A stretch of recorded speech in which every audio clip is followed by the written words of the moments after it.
Hello everyone, কি অবস্থা? Hello everyone, hello hello. তোমরা যারা ফেসবুক আর ওয়েব অ্যাপ থেকে কানেক্ট হইছো, ভাইয়াকে একটু বলো তো, ভাইয়ার অডিও আর ভিডিও ক্লিয়ার কিনা? তোমরা যারা ফেসবুক আর ওয়েব অ্যাপ থেকে কানেক্ট হইছো, ভাইয়াকে একটু বলো যে ভাইয়ার অডিও আর ভিডিও ক্লিয়ার কিনা। আমি একটা কমেন্ট করে দিই ফেসবুকে।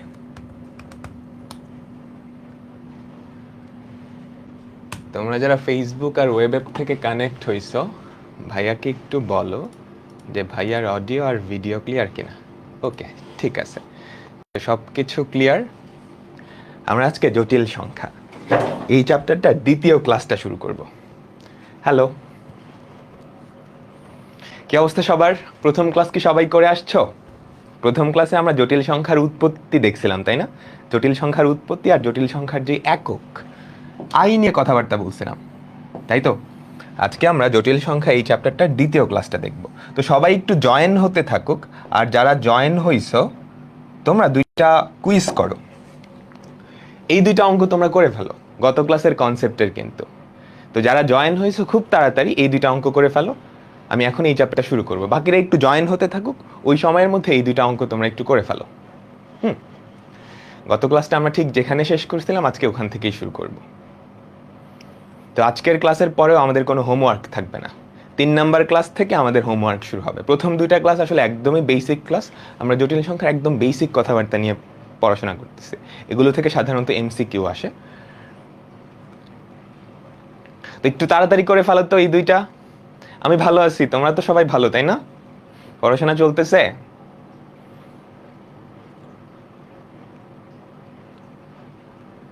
এই দুইটা একটু তাড়াতাড়ি করে ফেলো।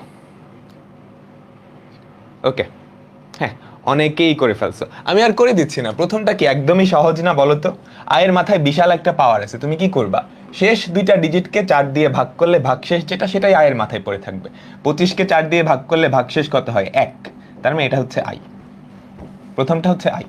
আর দ্বিতীয়টা আই ইনভার্স, এটা আমি তোমাদের মনে রাখতে বলছিলাম না? আই ইনভার্স এটাকে লেখা যায় হচ্ছে 1/i। তো 1/i আর উপরের যে 1 এটাকে আমরা i⁴ লিখতে পারি, আর নিচের একটা আই। আই আর i⁴ কাটা গিয়ে i³ পড়ে থাকে, যার ভ্যালু হচ্ছে নেগেটিভ আই। তার মানে 1/i বা আই ইনভার্স এইটার ভ্যালু হচ্ছে নেগেটিভ আই। এই জিনিসটা মনে রাখবা, এটা কাজে দিবে অনেক জায়গায়, বুঝছো? স্পেশালি এমসিকিউ সমাধানের ক্ষেত্রে এটা কাজে দিবে। ওকে, তো এখন আমরা আজকের টপিকটা শুরু করব। যারা এখন নতুন জয়েন হয়েছে অসুবিধা নাই, আমরা এখন আজকের টপিকটা শুরু করব। আমরা এখন জটিল সংখ্যা বা কমপ্লেক্স নাম্বার এই ব্যাপারটা শুরু করব। আমরা গতকালকে আই নিয়ে কথাবার্তা বলছিলাম না, তাই তো? এখন দেখব জটিল সংখ্যা বা কমপ্লেক্স নাম্বার এই ব্যাপারটা আসলে কি। তো আমরা শুরু করতেছি জটিল সংখ্যা, যার ইংলিশ নাম হচ্ছে কমপ্লেক্স নাম্বার। Complex number. তো জটিল সংখ্যা কি সেটাই আমরা এখন দেখব। তো শুরু করলাম। জটিল সংখ্যা a প্লাস আইবি, খেয়াল করো, a plus i b. a plus i b এই আকৃতির যে কোনো সংখ্যাকে বলা হয় জটিল সংখ্যা। a প্লাস আইবি এই আকৃতির যে কোনো সংখ্যাকে জটিল সংখ্যা বলা হয়, যেখানে a আর b হচ্ছে বাস্তব সংখ্যা। a b বিলংস টু বাস্তব সংখ্যার সেট। কথা বুঝছো?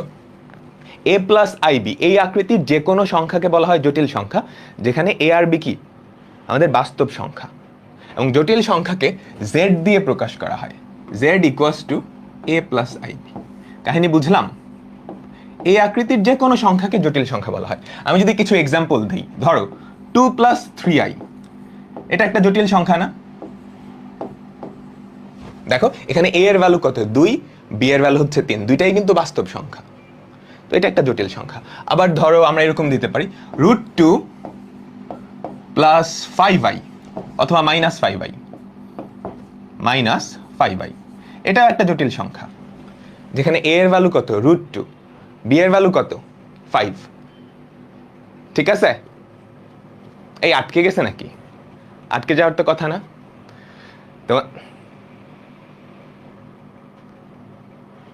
তোমাদের যাদের আটকে যাচ্ছে ওদের নেটে সমস্যা, বুঝছো? ঠিক আছে, তো এই আকৃতির যে কোনো সংখ্যাকে বলা হয় জটিল সংখ্যা। এখন একটা জটিল সংখ্যায় দুইটা অংশ আছে, তুমি যদি খেয়াল করো দেখলেই বুঝতে পারবা। একটা জটিল সংখ্যায় কিন্তু দুইটা অংশ আছে, একটা হচ্ছে এই যে এ, আরেকটা অংশের মধ্যে আমাদের আই আছে, তাই না, প্লাস আইবি। খেয়াল করছো, আমাদের একটা জটিল সংখ্যায় দুইটা অংশ আছে, একটা হচ্ছে শুধু এ, আরেকটা অংশের মধ্যে আই আছে। এটাই কিন্তু আমাদের কাল্পনিক জিনিসপত্র, তাই না? তো এই জটিল সংখ্যার দুইটা অংশ, একটাকে বলা হয় বাস্তব অংশ, আরেকটাকে বলা হয় কাল্পনিক অংশ। এই জটিল সংখ্যার দুইটা অংশ, এই জটিল সংখ্যাটার যে বাস্তব অংশ বা রিয়েল পার্ট, এটাকে এভাবে লেখা হয় রিয়েল অফ জেড। কোন একটা জটিল সংখ্যার বাস্তব অংশ বা রিয়েল অফ জেড, এটাকে সংক্ষেপে এভাবে লেখা যায় আর ই অফ জেড। এটা মানে হচ্ছে এই জটিল সংখ্যাটার বাস্তব অংশ। বাস্তব অংশ মানে যেখানে কোনো আই নাই, যেখানে কোনো কাল্পনিক জিনিস নাই। তো এখানকার বাস্তব অংশ কত? এ। এই জটিল সংখ্যাটার বাস্তব অংশ কত? এ। আবার এই জটিল সংখ্যাটার আরেকটা অংশ আছে না, কাল্পনিক অংশ, যেখানে আই আছে। তো এই জটিল সংখ্যাটার যে কাল্পনিক অংশকে প্রকাশ করা হয় ইমাজিনারি দিয়ে, ইমাজিনারি পার্ট অফ জেড, বা এই জটিল সংখ্যাটার কাল্পনিক অংশ, এটাকে সংক্ষেপে এভাবে লেখা হয় আই এম অফ জেড। একটা জটিল সংখ্যাটার কাল্পনিক অংশ, সেটা কি? আই এর সাথে যেটা থাকবে। কাল্পনিক অংশ মানে কি? আই এর সাথে যেই সহগটা থাকবে। এখানে আই এর সাথে কি আছে? বি আছে না? তো এই জটিল সংখ্যাটার কাল্পনিক অংশ কত হবে? বি। বুঝাতে পারলাম? একটা জটিল সংখ্যার দুইটা অংশ, একটা হচ্ছে বাস্তব অংশ, একটা হচ্ছে কাল্পনিক অংশ। কাল্পনিক অংশ কোনটা? আই এর সাথে যেটা থাকবে, সেটা হচ্ছে কাল্পনিক অংশ। এখন আমি যদি ধরো তোমাকে একটা জটিল সংখ্যা দিলাম, ধরো প্রথমটা এই যে এইটা z1 = 2 + 3i। এখন এই যে z1 জটিল সংখ্যাটার, এটার বাস্তব অংশ কত বলো তো? আমাদের z1 যে জটিল সংখ্যাটা, এটার বাস্তব অংশ কত? 2, তাই না? যেখানে কোনো আই নাই সেটাই কি এই জটিল সংখ্যাটার বাস্তব অংশ। তো এই জটিল সংখ্যাটার বাস্তব অংশ হচ্ছে 2। কাল্পনিক অংশ কত? কাল্পনিক অংশ হচ্ছে 3। কাহিনী বুঝতে পারলাম? আচ্ছা, এখন একটা খুবই ইম্পর্টেন্ট কথা হচ্ছে, আমাদের এ আর বি এই দুইটা কিন্তু বাস্তব সংখ্যার অন্তর্ভুক্ত, তাই না? তার মানে এ আর বি কিন্তু যে কোনো বাস্তব সংখ্যা হইতে পারে। যে খেয়াল করো, A B belongs to real number. তার মানে এ বি বাস্তব সংখ্যার যে কোনো অংশ হতে পারে না? এ বি এর ভ্যালু কিন্তু শূন্য হইতে পারে। এখন চিন্তা করো তো আমাদের এ এর ভ্যালুটা যদি শূন্য হয়ে যায়, আচ্ছা বি এর ভ্যালু যদি শূন্য হয় তাহলে কি কাহিনী হবে বলো তো? বি এর ভ্যালুটা যদি শূন্য হয়, শূন্য কিন্তু একটা বাস্তব সংখ্যা, তো বি এর ভ্যালু যদি শূন্য হয় তাহলে আমাদের জটিল সংখ্যাটা কেমন দাঁড়ায়? আমাদের যে জটিল সংখ্যাটা বা জেড, সেটা এমন দাঁড়ায় না? এ প্লাস আই ইন্টু 0, বি এর ভ্যালু যেহেতু 0, তো এটা কি দাঁড়ালো? শুধু এ না? এখন এ কিন্তু দুনিয়ার যে কোনো বাস্তব সংখ্যা হইতে পারে। তার মানে আমরা কি এটা বলতে পারি না যে দুনিয়ার যে কোনো বাস্তব সংখ্যা আসলে জটিল সংখ্যা? বুঝছো? এটা আসলে সত্যি। দুনিয়ার যত বাস্তব সংখ্যা আছে, সকল বাস্তব সংখ্যাই জটিল সংখ্যা, কিন্তু সকল জটিল সংখ্যা বাস্তব না। বুঝছো তো? আমাদের যদি বি এর ভ্যালুটা শূন্য হয়, জটিল সংখ্যার ডেফিনেশনই হচ্ছে এ প্লাস আই বি এই আকৃতির যে কোনো সংখ্যাই জটিল সংখ্যা, যেখানে এ আর বি হচ্ছে বাস্তব সংখ্যা। তো বি এর ভ্যালু যদি শূন্য হয়ে যায় তাহলে আমাদের জটিল সংখ্যাটা শুধু এ দাঁড়ায় না। এখন এ তো নিজে একটা বাস্তব সংখ্যা, তার মানে এ এর জায়গায় দুনিয়ার যে কোনো বাস্তব সংখ্যা হইতে পারে, তাই না? ফর এক্সাম্পল, আমাদের তখন এই জেডটা দাঁড়াবে এরকম। এই কেস আমাদের জেডটা এরকম হতে পারে না? ধরো 1, এটা একটা বাস্তব সংখ্যা, এ এর ভ্যালু 1 ধরলাম, এটা একটা জটিল সংখ্যাও। আবার ধরো √2, 1 বা √2, বা ধরো 1.4123, সবগুলাই কিন্তু বাস্তব সংখ্যা, আবার সবগুলা জটিল সংখ্যাও। আমরা বলতে পারি সকল বাস্তব সংখ্যাই জটিল সংখ্যা, কিন্তু সকল জটিল সংখ্যা আবার বাস্তব না। ফর এক্সাম্পল, 2i, এটা কি বাস্তব সংখ্যা? না। বুঝতে পারলাম তো? আচ্ছা, এই সবাই বুঝছি তো? বি এর ভ্যালু শূন্য, আচ্ছা ঠিক আছে, বি এর ভ্যালু শূন্য হলে এই কাহিনী হয়। এখন এ এর ভ্যালু যদি শূন্য হয় তাইলে কি কাহিনী হবে বলো তো? আমাদের এ এর ভ্যালু যদি শূন্য হয়ে যায় তাহলে জটিল সংখ্যাটার আকৃতি এমন দাঁড়াবে না? z = a প্লাস আইবি, এ এর ভ্যালু তো শূন্য, তাই না? তো কেমন দাঁড়ায়? আইবি, শুধু কাল্পনিক অংশটা থাকে না? শুধু কাল্পনিক অংশটা থাকে, আই এর সহগটা থাকে। বুঝছি তো? আমি যদি এক্সাম্পল দেই, এ এর ভ্যালু যখন শূন্য হয় তখন আমাদের জটিল সংখ্যাটা এমন হয়ে যেতে পারে 2i, বা ধরো -5i, বুঝছো, বা √2i, এখানে শুধু কাল্পনিক অংশটা আছে। এই টাইপের যেই সংখ্যা সেটাকে বলা হয় বিশুদ্ধ কাল্পনিক সংখ্যা। এটাকে কি বলা হতো? আমরা উপরে যেটা পাইছি ওইটাকে বলা হয় রিয়েল নাম্বার বা বাস্তব সংখ্যা, তাই না? রিয়েল নাম্বার বা বাস্তব সংখ্যা কখন পাবো? যখন বি এর ভ্যালু শূন্য হয়। যখন বি এর ভ্যালু শূন্য হয়, যখন বি এর ভ্যালু শূন্য হয় আর এ এর ভ্যালুটা যদি শূন্য হয়ে যায়, তাহলে যেটা পাওয়া যায় সেখানে শুধু কাল্পনিক অংশ থাকে। এটাকে বলা হয় বিশুদ্ধ কাল্পনিক সংখ্যা। বাংলাটা লেখো, বিশুদ্ধ কাল্পনিক সংখ্যা। আর ইংলিশে বলা হয় পিওরলি ইমাজিনারি নাম্বার। এগুলো আমি একটু পরে আবার ডিটেলসে বুঝাবো। Purely imaginary number.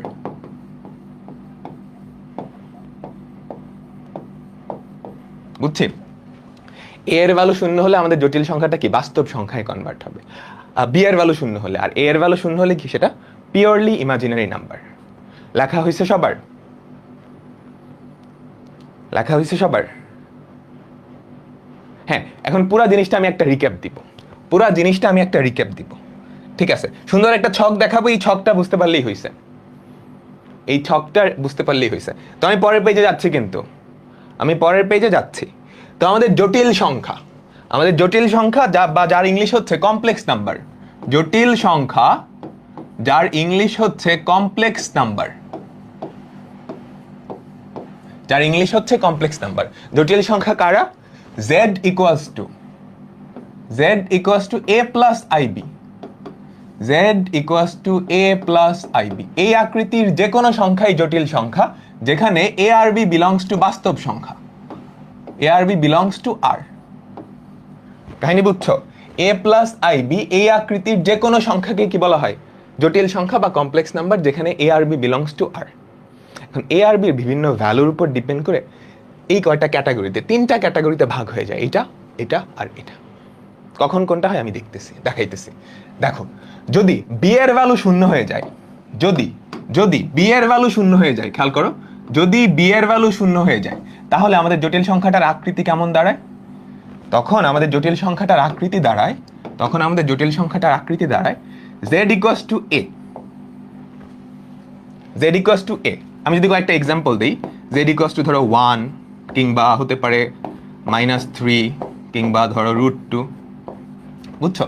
যখন বি এর ভ্যালু শূন্য তখন এই নাম্বারটাকে বলা হয় বাস্তব সংখ্যা। বাস্তব সংখ্যাও একটা জটিল সংখ্যা, একটা স্পেশাল কেস। যখন আমাদের বি এর ভ্যালুটা শূন্য হয়ে যায়, ওই জটিল সংখ্যাটার কাল্পনিক অংশটা শূন্য হয়ে যায়, ঠিক আছে? আচ্ছা, এখন বি এর ভ্যালু শূন্য হলে এটা, বি এর ভ্যালু যদি শূন্য না হয়, বি নট ইকুয়ালস টু 0। কাহিনী বুঝছো? বি এর ভ্যালু যদি শূন্য না হয় তার মানে এই সংখ্যাটায় একটা কাল্পনিক অংশ থাকবে, একটা আই থাকবে। আই মানেই তো কাল্পনিক, আই থাকা মানে কাল্পনিক। তখন সেই সংখ্যাটাকে বলা হয় অবাস্তব সংখ্যা। বুঝছো? জটিল সংখ্যা আর অবাস্তব সংখ্যা কিন্তু আলাদা জিনিস। জটিল সংখ্যা মানে হচ্ছে কমপ্লেক্স নাম্বার, জটিল সংখ্যার মধ্যে বাস্তব অংশও থাকতে পারে, বাস্তব সংখ্যাও থাকতে পারে। আর অবাস্তব সংখ্যা মানে হচ্ছে ইমাজিনারি নাম্বার। অবাস্তব সংখ্যা মানে হচ্ছে ইমাজিনারি নাম্বার, সেখানে একটা কাল্পনিক অংশ বা আই থাকবেই। বুঝছো? বি এর ভ্যালু যদি শূন্য না হয় তাহলে আমাদের যেই সংখ্যাটা পাওয়া যাবে সেখানে একটা আই থাকবেই। সেটাকে বলা হয় কি? অবাস্তব সংখ্যা বা ইমাজিনারি নাম্বার। তো অবাস্তব সংখ্যা বা ইমাজিনারি নাম্বার দেখতে কিরকম? এই যে এরকম, z equals to a plus ib, এরকম। বুঝছো? বুঝলাম তো? এবার অবাস্তব সংখ্যা আবার দুই ভাগে ভাগ করা যায়। দেখো, বি এর ভ্যালু শূন্য না, এটা আমরা ধরে নিচ্ছি। এই যে এখানে বি এর ভ্যালু শূন্য না হলেই কি? অবাস্তব। এখন এ এর ভ্যালু কিন্তু আবার শূন্য হতে পারে। তো এ এর ভ্যালু যদি শূন্য হয়ে যায়, চিন্তা করো, আমাদের যে অবাস্তব সংখ্যা সেখানে যদি এ এর ভ্যালুটা শূন্য হয়ে যায় তাহলে এখানে চলে আসবে। তাহলে আমাদের জটিল সংখ্যাটার যে আকৃতি সেটা দাঁড়াবে এরকম না? z equals to bi বা ib। সেখানে কোনো বাস্তব অংশই থাকবে না, সেখানে কোনো বাস্তব অংশই থাকবে না। আমি যদি এক্সাম্পল দেই, z equals to ধরো 2i বা -3i, এখানে কোনো বাস্তব অংশই নাই, শুধু কাল্পনিক অংশ আছে। তখন সেটাকে বলা হবে পিওরলি ইমাজিনারি বা বিশুদ্ধ কাল্পনিক সংখ্যা। বুঝছো? এটা হচ্ছে জটিল সংখ্যা, বাস্তব সংখ্যা। এটা হচ্ছে অবাস্তব সংখ্যা বা কাল্পনিক সংখ্যা বা ইমাজিনারি নাম্বার। এখন এই অবাস্তব সংখ্যায় যদি এ এর ভ্যালু শূন্য হয় তখন সেটাকে বলা হবে বিশুদ্ধ কাল্পনিক। এখানে শুধু কাল্পনিক অংশটা আছে। আর যদি এ এর ভ্যালু শূন্য না হয়, তখন আমাদের জটিল সংখ্যাটার আকৃতি কেমন দাঁড়াবে? তখন আমাদের জটিল সংখ্যাটার আকৃতি দাঁড়াবে z equals to a plus i b, যেখানে এ বি একটাও শূন্য না, এ বি একটাও শূন্য না। আমি যদি এক্সাম্পল দিই z equals two 2 plus 3i বা ধরো 5 মাইনাস 7i, বুঝছো? এইগুলাকে বলা হয় নট পিওরলি ইমাজিনারি, মানে এরা বিশুদ্ধ কাল্পনিক না, এরা অবাস্তব সংখ্যা কিন্তু বিশুদ্ধ কাল্পনিক না। পুরো কনসেপ্টটা বোঝা গেছে? জাস্ট একটু রিক্যাপ দাও, একদমই সহজ, মাথায় ঢুকে যাবে। এই ছকটা একবার খেয়াল করো, এই ছকটা একবার খেয়াল করো, তাহলেই বুঝতে পারবা।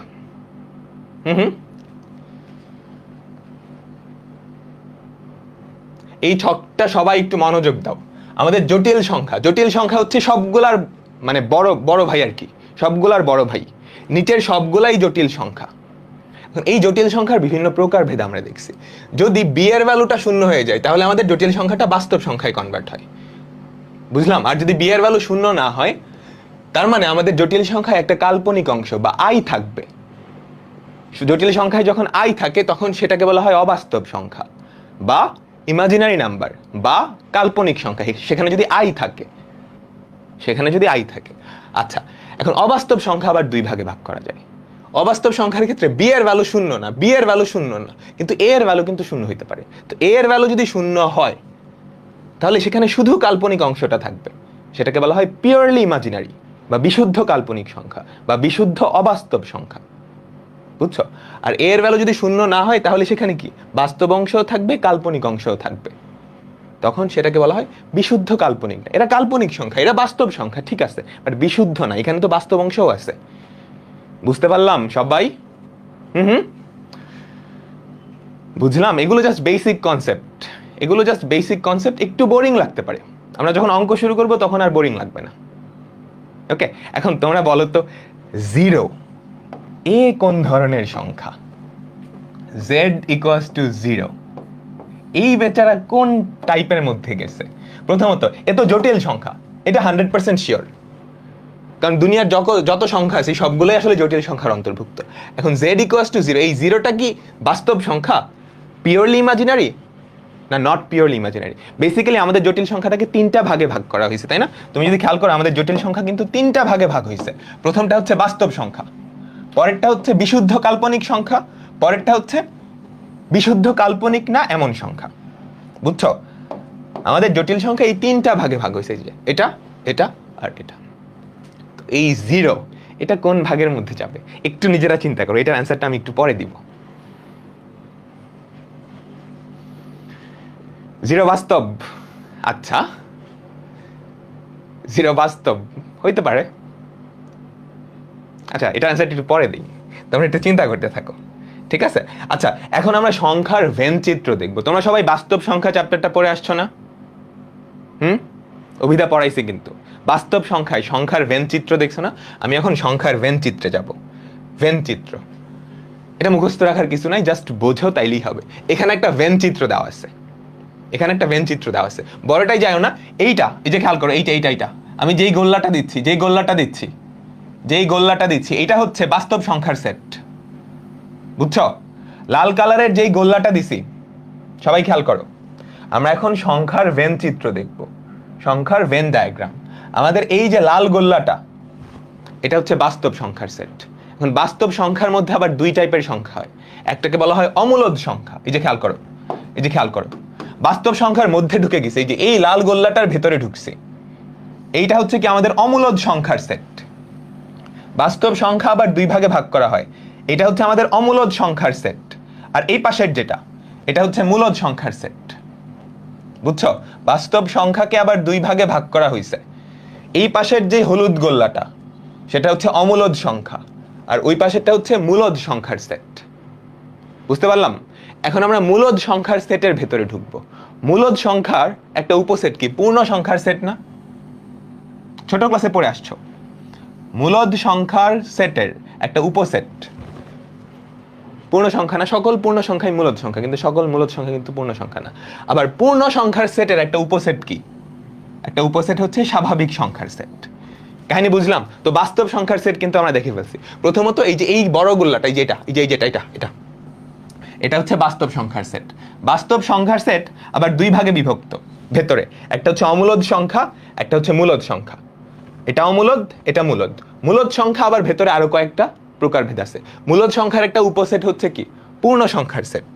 এই যে খেয়াল করো, প্রথমত আমাদের হচ্ছে মূলদ সংখ্যার সেট, মূলদ সংখ্যার সেটের একটা উপসেট হচ্ছে পূর্ণ সংখ্যার সেট, তার একটা উপসেট হচ্ছে কি স্বাভাবিক সংখ্যার সেট। তো আমরা দেখে ফেলছি কিন্তু বাস্তব সংখ্যার সেট দেখে ফেলছি, বুঝলাম? বুঝলাম তো, বাস্তব সংখ্যার সেটটা দেখে ফেলছি। এখন বাইরের যে বিশাল বড় বৃত্তটা আছে এটা হচ্ছে আমাদের জটিল সংখ্যার সেট। বাইরের যে বিশাল বৃত্তটা আছে এটা হচ্ছে জটিল সংখ্যার সেট। জটিল সংখ্যা 3 ভাগে ভাগ করা হয়েছিল, আমরা দেখছি না? জটিল সংখ্যা 3 ভাগে ভাগ করা হয়েছে, বাস্তব সংখ্যা, বিশুদ্ধ কাল্পনিক সংখ্যা, বিশুদ্ধ কাল্পনিক সংখ্যা না, এরকম জটিল সংখ্যা এই 3টা ভাগে ভাগ করা হয়েছে, তাই না? আচ্ছা, তো জটিল সংখ্যা বাইরের বড়টা হচ্ছে জটিল সংখ্যা। এখন এই জটিল সংখ্যার সেটের এই অংশটা, এই যে আমি লাল কালার দিয়ে যেটা দেখাইছি, লাল কালার দিয়ে যেটা দেখাচ্ছি, এই অংশটা কি? এটা হচ্ছে বাস্তব সংখ্যার সেট। এটা হচ্ছে বাস্তব সংখ্যার সেট, বাস্তব সংখ্যার সেট। এখন এই যে ছোট আরেকটা কালার দিয়ে দেখাই, নীল কালার দিয়ে যেটা দেখাইছি, এটা হচ্ছে বিশুদ্ধ কাল্পনিক সংখ্যার সেট। বিশুদ্ধ কাল্পনিক সংখ্যার সেট মানে এখানে আমাদের যে বাস্তব অংশ তার ভ্যালু 0। ফর এক্সাম্পল এই যে দেখো এখানে কয়েকটা এক্সাম্পল দেওয়া আছে, i মাইনাস থ্রাইস i, বুঝছো? জটিল সংখ্যার সেটের এটা হচ্ছে কি বাস্তব সংখ্যার সেট, এটা হচ্ছে বিশুদ্ধ কাল্পনিক সংখ্যার সেট। আর মাঝখানে যারা আছে, এই যে ফাঁক ফোকরে যারা আছে, বুঝছো, তারা হচ্ছে বাস্তব না বিশুদ্ধ কাল্পনিক না। এই যে এখানে যারা আছে বাস্তব না বিশুদ্ধ কাল্পনিক না, তাদের এখানে বাস্তব অংশ আছে, কাল্পনিক অংশ আছে। খেয়াল করো এই যে হলুদ কালার দিয়ে যে দেখাচ্ছি 4 + 5i, ছোট ছোট অনেক, দেখা যাচ্ছে কিনা জানি না, এটা বুঝতে পারলাম? তো আমাদের বড় যেই সেটটা, বড় যেই গোল্লাটা, সেটা হচ্ছে জটিল সংখ্যার সেট। সবকিছুই জটিল সংখ্যার সেটের কি উপসেট। জটিল সংখ্যার সেটটাকে আমরা 3টা ভাগে ভাগ করছি, বিশুদ্ধ কাল্পনিক সংখ্যা, বাস্তব সংখ্যা, আর মাঝখানে যারা আছে, এই যে এইখান দিয়ে যারা আছে, ওরা কি বাস্তব সংখ্যাও না বিশুদ্ধ কাল্পনিক সংখ্যাও না, ওদের বাস্তব অংশও থাকবে, কাল্পনিক অংশও থাকবে। এরপরে লালটা হচ্ছে কি বাস্তব সংখ্যার সেট, ওটার মধ্যে আবার অনেকগুলো প্রকারভেদ আছে, ওগুলো তোমরা ক্লাস 9-10-এও পড়ছো, বাস্তব সংখ্যায় পড়ছো। পুরাটা কি বুঝছো? এটা খাতায় তোলার দরকার নেই, সময় পাবা না। একজন খুবই সুন্দর একটা কোয়েশ্চেন করেছে যে কমপ্লেক্স নাম্বারের বাইরে কি কিছু নাই? আপাতত নাই, তোমাদের সিলেবাসে কমপ্লেক্স নাম্বারের বাইরে আপাতত কিছু নাই। হাইপার কমপ্লেক্স নাম্বার বলে কিছু একটা আছে, ওইটা কি আমি নিজেও জানি না, বাট তোমরা এখন নাই, তুমি যখন ভার্সিটি শেষ করবা তখনও আসলে কমপ্লেক্স নাম্বারের বাইরে অন্য কোনো নাম্বার পড়বা না, বুঝছো? কমপ্লেক্স নাম্বার নিয়েই ডিল করতে হবে। তুমি চিন্তা করতে পারো দুনিয়ার যত সংখ্যা আছে সবাই কমপ্লেক্স নাম্বার। কমপ্লেক্স নাম্বারটা হচ্ছে বিশাল এই সেটটা, তার মধ্যে বাকিগুলো কি ছোট ছোট ছোট ছোট ছোট ছোট সেট। এটা নোট করার দরকার নাই। এসএস নিতে পারো, আমি থাকবো। হ্যালো, আমি থাকি, এসএস নিয়ে নাও সবাই, আর নোটটা তো দিয়েই দিব, নোটটা তো দিয়েই দিব। কমপ্লেক্স নাম্বারের কাজ কি এটা বলা হয় নাই তোমাদের। কমপ্লেক্স নাম্বার যে কতটা ইম্পর্টেন্ট এটা আসলে তোমরা বুঝবা না, মানে ইঞ্জিনিয়ারিং যদি পড়ো, ইঞ্জিনিয়ারিং পড়ো একদম ফার্স্ট সেমিস্টার থেকেই কমপ্লেক্স নাম্বার। আচ্ছা, তোমরা এই যে কারেন্ট, তোমাদের এখানে বাসায় ইলেকট্রিসিটি আসতেছে না, এই ইলেকট্রিসিটি যে অ্যানালাইসিস করা হয় সব কিছুই আমাদের জটিল সংখ্যা দিয়ে করা হয়। জটিল সংখ্যা এত ইম্পর্টেন্ট একটা টপিক, এমন কোনো ইঞ্জিনিয়ারিং ফিল্ড নাই, ইঞ্জিনিয়ারিং কিংবা পিওর সায়েন্স বলো, ফিজিক্স, কেমিস্ট্রি, ম্যাথামেটিক্স, এমন কোনো ফিল্ড নাই যেখানে জটিল সংখ্যার অ্যাপ্লিকেশন নাই। বাস্তব সংখ্যার চেয়ে জটিল সংখ্যার অ্যাপ্লিকেশন বেশি। একটু বড় হোক, আজকে তো জাস্ট শুরু করলাম, কলেজটা পার হও তারপরেই বুঝতে পারবা, ঠিক আছে? আচ্ছা, তো এখন বোর্ডে কি আসে দেখো তো পারবা কিনা। নিচের কোনটা সঠিক, নিচের কোনটা সঠিক বলো তো? এটা মানে কি উপসেট না? এটা মানে কিন্তু উপসেট, ছোট ক্লাসে পড়ে আসছো। এখানে অনেকগুলো আছে। প্রথমত কমপ্লেক্স নাম্বারের সেটকে সি দিয়ে প্রকাশ করা হয়, কমপ্লেক্স নাম্বারের সেটকে সি দিয়ে প্রকাশ করা হয়, বাস্তব সংখ্যার সেটকে আর দিয়ে প্রকাশ করা হয়, পূর্ণ সংখ্যার সেটকে জেড দিয়ে প্রকাশ করা হয়, তাই না? তারপর মূলদ সংখ্যা, আচ্ছা মূলদ সংখ্যার সেটকে প্রকাশ করা হয় কিউ দিয়ে, মূলদ সংখ্যার সেটকে প্রকাশ করা হয় কিউ দিয়ে, পূর্ণ সংখ্যার সেটকে প্রকাশ করা হয় জেড দিয়ে, আর বাস্তব সংখ্যার সেটকে প্রকাশ করা হয় এন দিয়ে। বুঝতে পারলাম? এখন কোনটা সঠিক বলো তো, বলো বলো। সি, এই সবাই পারো দেখি, সুন্দর। আমাদের বাস্তব, আমাদের যে স্বাভাবিক সংখ্যাটা এন, এটা কিন্তু সবচেয়ে ছোট সেট। তুমি দেখো এখানে খেয়াল করলেই বুঝতে পারবা সবচেয়ে ভেতরে আছে কি স্বাভাবিক সংখ্যা, তার মানে এটা কি সবার ছোট সেটটা, তাই না? এটা সবার উপসেট। তার উপরে আছে কি পূর্ণ সংখ্যা, তার উপরে মূলদ সংখ্যা, তার উপরে বাস্তব সংখ্যা, তার উপরে জটিল সংখ্যা। তো এটাই এখানে দেওয়া আছে, এই যে n, এটা এটা কি পূর্ণ সংখ্যার সাবসেট, পূর্ণ সংখ্যাটা মূলদ সংখ্যার সাবসেট, মূলদ সংখ্যাটা বাস্তব সংখ্যার সাবসেট, বাস্তব সংখ্যাটা জটিল সংখ্যার সাবসেট। সবাই কি বুঝতে পারলাম পুরো ব্যাপারটা? ঠিক আছে, সুন্দর সুন্দর সুন্দর। আচ্ছা, এখন আমরা এই যে জটিল সংখ্যা দেখলাম, জটিল সংখ্যা আমরা এখন গ্রাফে স্থাপন করব, জটিল সংখ্যার চিত্র আঁকাবো, সোজা কথায় বলতে গেলে জটিল সংখ্যার চিত্র আঁকাবো। আচ্ছা, তোমরা কি বাস্তব সংখ্যার চিত্র আঁকাইছো সবাই? তোমরা কি বাস্তব সংখ্যার চিত্র আঁকাইছো? সংখ্যার রেখা পড়ে আসছো না? বাস্তব সংখ্যাই তো পড়ছো, তাই না? বাস্তব সংখ্যা কোথায় স্থাপন করা হয়, কোথায় আঁকানো যায়? সংখ্যা রেখায়। সংখ্যা রেখায় যে কোনো বাস্তব সংখ্যা, যে কোনো বাস্তব সংখ্যায় কি থাকে? ধরো একটা বাস্তব সংখ্যা হচ্ছে 2, এটা হচ্ছে আমাদের সংখ্যা রেখা। সংখ্যা রেখার ঠিক মাঝখানে থাকে কি 0, ডান দিকে ধনাত্মক, বাম দিকে হচ্ছে ঋণাত্মক। তো 2 কোথায় থাকবে? এই যে এই পয়েন্টটাই 2 থাকবে, তাই না? সংখ্যা রেখা একটা রেখা, এটা একমাত্রিক, একটা মাত্র মাত্রা আছে, শুধু দৈর্ঘ্য আছে, তাই না? কেন? কারণ বাস্তব সংখ্যায় জাস্ট একটা জিনিস আছে, বাস্তব সংখ্যায় জাস্ট একটা জিনিস আছে, কিন্তু জটিল সংখ্যায় তো আর একটা জিনিস নেই। জটিল সংখ্যায় কি আছে?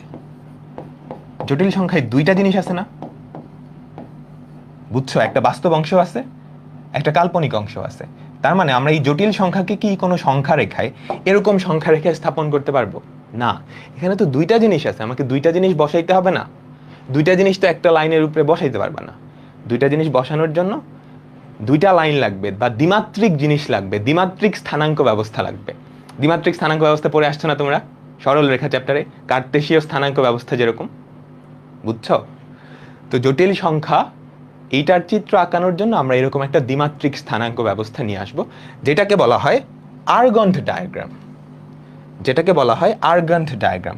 জটিল সংখ্যাকে আমরা যেই চিত্রে, যেই স্থানাঙ্ক ব্যবস্থায় স্থাপন করি সেটাকে বলা হয় আর্গন্ট ডায়াগ্রাম। ভয় পাওয়ার কিছু নাই, তোমরা সরল রেখা চ্যাপ্টারে যেই কার্তেশীয় স্থানাঙ্ক ব্যবস্থা পড়ে আসছো ওটাই, ওটাই জাস্ট একটু রং চং করে নতুন নাম দিয়ে দিছে।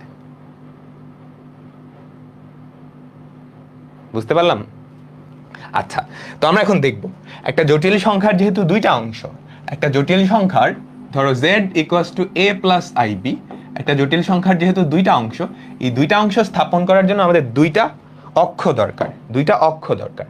একটা অক্ষকে বলা হবে, এটা ধরো আমাদের কার্তেশীয় স্থানাঙ্ক ব্যবস্থার y অক্ষটা, তাই না? কার্তেশীয় স্থানাঙ্ক ব্যবস্থার y অক্ষটা, আর এটা হচ্ছে আমাদের কার্তেশীয় স্থানাঙ্ক ব্যবস্থার x অক্ষটা, তাই না? ওটা আমরা কার্তেশীয় স্থানাঙ্ক ব্যবস্থায় বলতাম। কার্তেশীয় স্থানাঙ্ক ব্যবস্থায় এইটাকে বলতাম x, এটাকে বলতাম y। আর আর্গন্ট ডায়াগ্রাম আমি একটু অন্য নাম দিব, এটাকে বলা হয় বাস্তব অক্ষ বা রিয়েল অ্যাক্সিস, রিয়েল অ্যাক্সিস বা বাস্তব অক্ষ, রিয়েল অ্যাক্সিস বা বাস্তব অক্ষ, বাংলা একটু লিখে নাও, বাস্তব অক্ষ।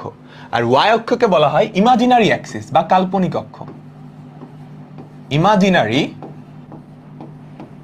অ্যাক্সিস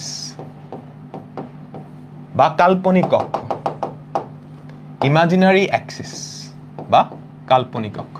তার মানে নিশ্চয়ই বুঝতে পারতেছো আমাদের যে জটিল সংখ্যাটা তার বাস্তব অংশটা আমি বাস্তব অক্ষ বরাবর স্থাপন করব, আর কাল্পনিক অংশটা কি কাল্পনিক অক্ষ বরাবর স্থাপন করব, তাই না? তুমি যদি কার্তেশীয় স্থানাঙ্ক ব্যবস্থার মতো চিন্তা করো, কার্তেশীয় স্থানাঙ্ক ব্যবস্থার মতো চিন্তা করো, এইটাকে মনে মনে x ধরবা, আমাদের যে বাস্তব অংশটা সেটাকে মনে মনে x ধরবা, কারণ সেটা এই অক্ষ বরাবর বসাচ্ছ।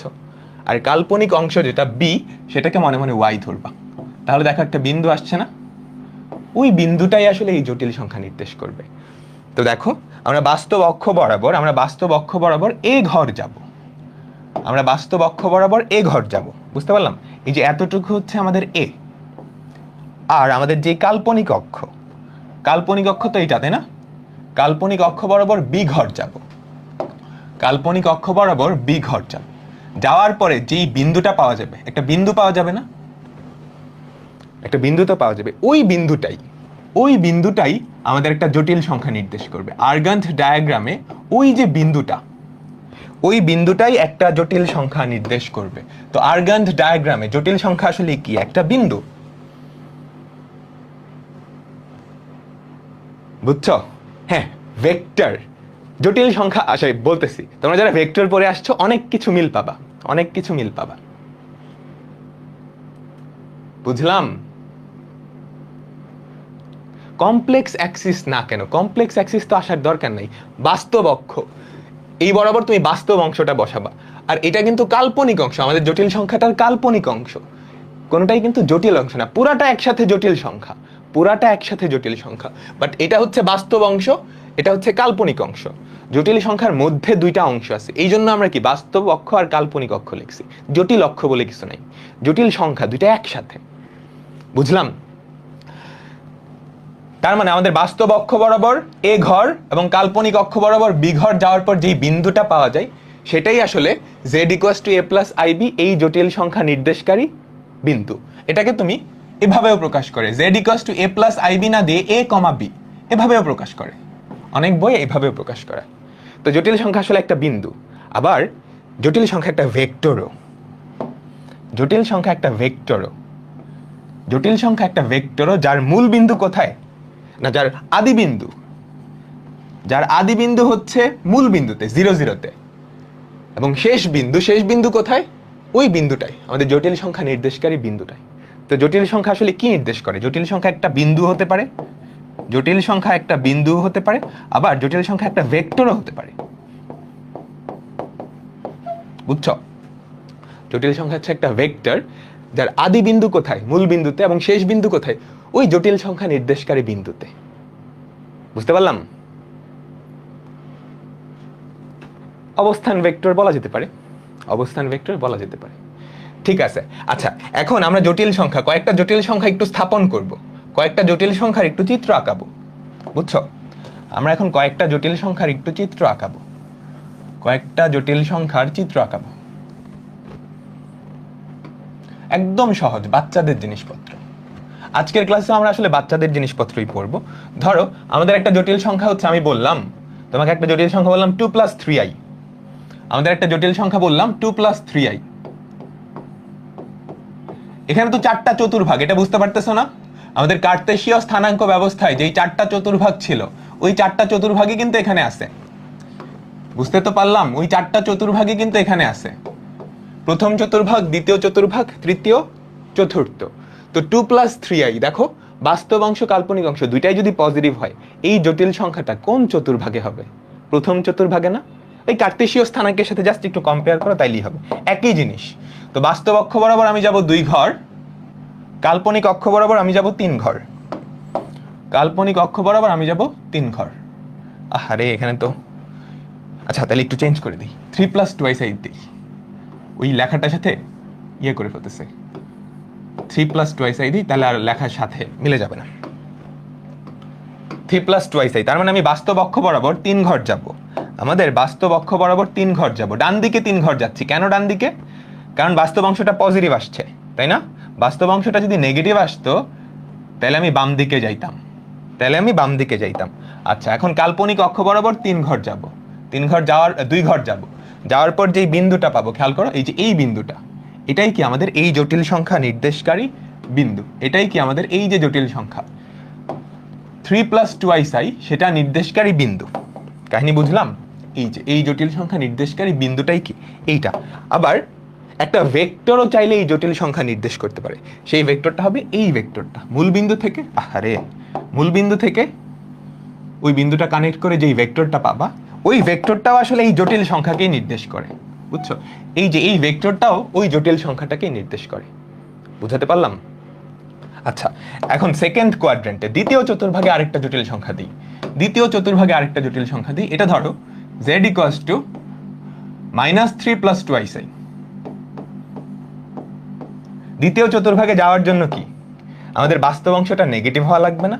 বলো, আমাদের বাস্তব অংশটা কিন্তু নেগেটিভ হওয়া লাগবে, তাই তো? আর কাল্পনিক অংশটা পজিটিভ, তাই না? এই যে খেয়াল করো, আমি বাস্তব অংশ বরাবর, বাস্তব অক্ষ বরাবর বাম দিকে আসছি। কেন বাম দিকে আসছি? কারণ কি এটার বাস্তব অংশটা নেগেটিভ, বাস্তব অক্ষ বরাবর -3, কাল্পনিক অক্ষ বরাবর +2। যেই বিন্দুতে যাবা ওই বিন্দুটাই কি, ওই বিন্দুটাই নির্দেশ করবে এই জটিল সংখ্যাটাকে, এই বিন্দুটাই এই জটিল সংখ্যাকে নির্দেশ করবে। উল্টাভাবে তুমি বলতে পারো একটা ভেক্টর যার আদি বিন্দু হচ্ছে মূল বিন্দুতে এবং শেষ বিন্দু ওই বিন্দুটাতে, সেটাও এই জটিল সংখ্যাকে নির্দেশ করবে। আরেকটা জটিল সংখ্যায় যাচ্ছি। এবার আমি যেটা করব, দুইটাই নেগেটিভ করে দিলাম, আমাদের বাস্তব অংশ আর কাল্পনিক অংশ দুইটাই নেগেটিভ করে দিলাম। তাহলে সে কোন চতুর্ভাগে থাকবে? তৃতীয় চতুর্ভাগে, তাই না? তুমি কি করবা? বাস্তব অক্ষ বরাবর -3 ঘর আসবা, তারপর কাল্পনিক অক্ষ বরাবর -2 ঘর আসবা। তার মানে কি, কাল্পনিক অক্ষ বরাবর তুমি 2 ঘর নিচে নামবা। তাহলে যেই বিন্দুটাতে যাবা, দেখো -3 -2, বুঝছো? বাস্তব অক্ষ বরাবর -3, কাল্পনিক অক্ষ বরাবর -2, মাইনাস যেহেতু নিচের দিকে নামছো, মাইনাস যেহেতু বাম দিকে আসছো, তাহলে যেই বিন্দুটা পাইছো সেটাই আসলে কি, এই জটিল সংখ্যা নির্দেশকারী বিন্দু। বা একটা ভেক্টর চিন্তা করলে এই ভেক্টরটাই কি সেই জটিল সংখ্যা নির্দেশকারী ভেক্টর হবে। সবার লাস্টের যে চতুর্ভাগ, সবার লাস্টের চতুর্ভাগে যাইতে হলে আমাদের বাস্তব অংশটা পজিটিভ হওয়া লাগবে, কাল্পনিক অংশটা নেগেটিভ হওয়া লাগবে, বুঝছো? তো তুমি বাস্তব অংশ বরাবর 3 ঘর ডানে যাবা, কাল্পনিক অক্ষ বরাবর 2 ঘর নিচে নামবা। তো কাল্পনিক অক্ষ বরাবর 2 ঘর যদি নিচে নামো, বাস্তব অক্ষ বরাবর 3 ঘর ডানে, কাল্পনিক অক্ষ বরাবর 2 ঘর নিচে নামার পর তুমি যেই বিন্দুটাতে যাবা, সেই বিন্দুটাই আসলে এই জটিল সংখ্যাকে নির্দেশ করবে। এই যে এই বিন্দুটাই আসলে কি, এই জটিল সংখ্যা। কাহিনী বুঝলাম সবাই? এতটুকু কি বুঝছি বলো তো? হ্যাঁ,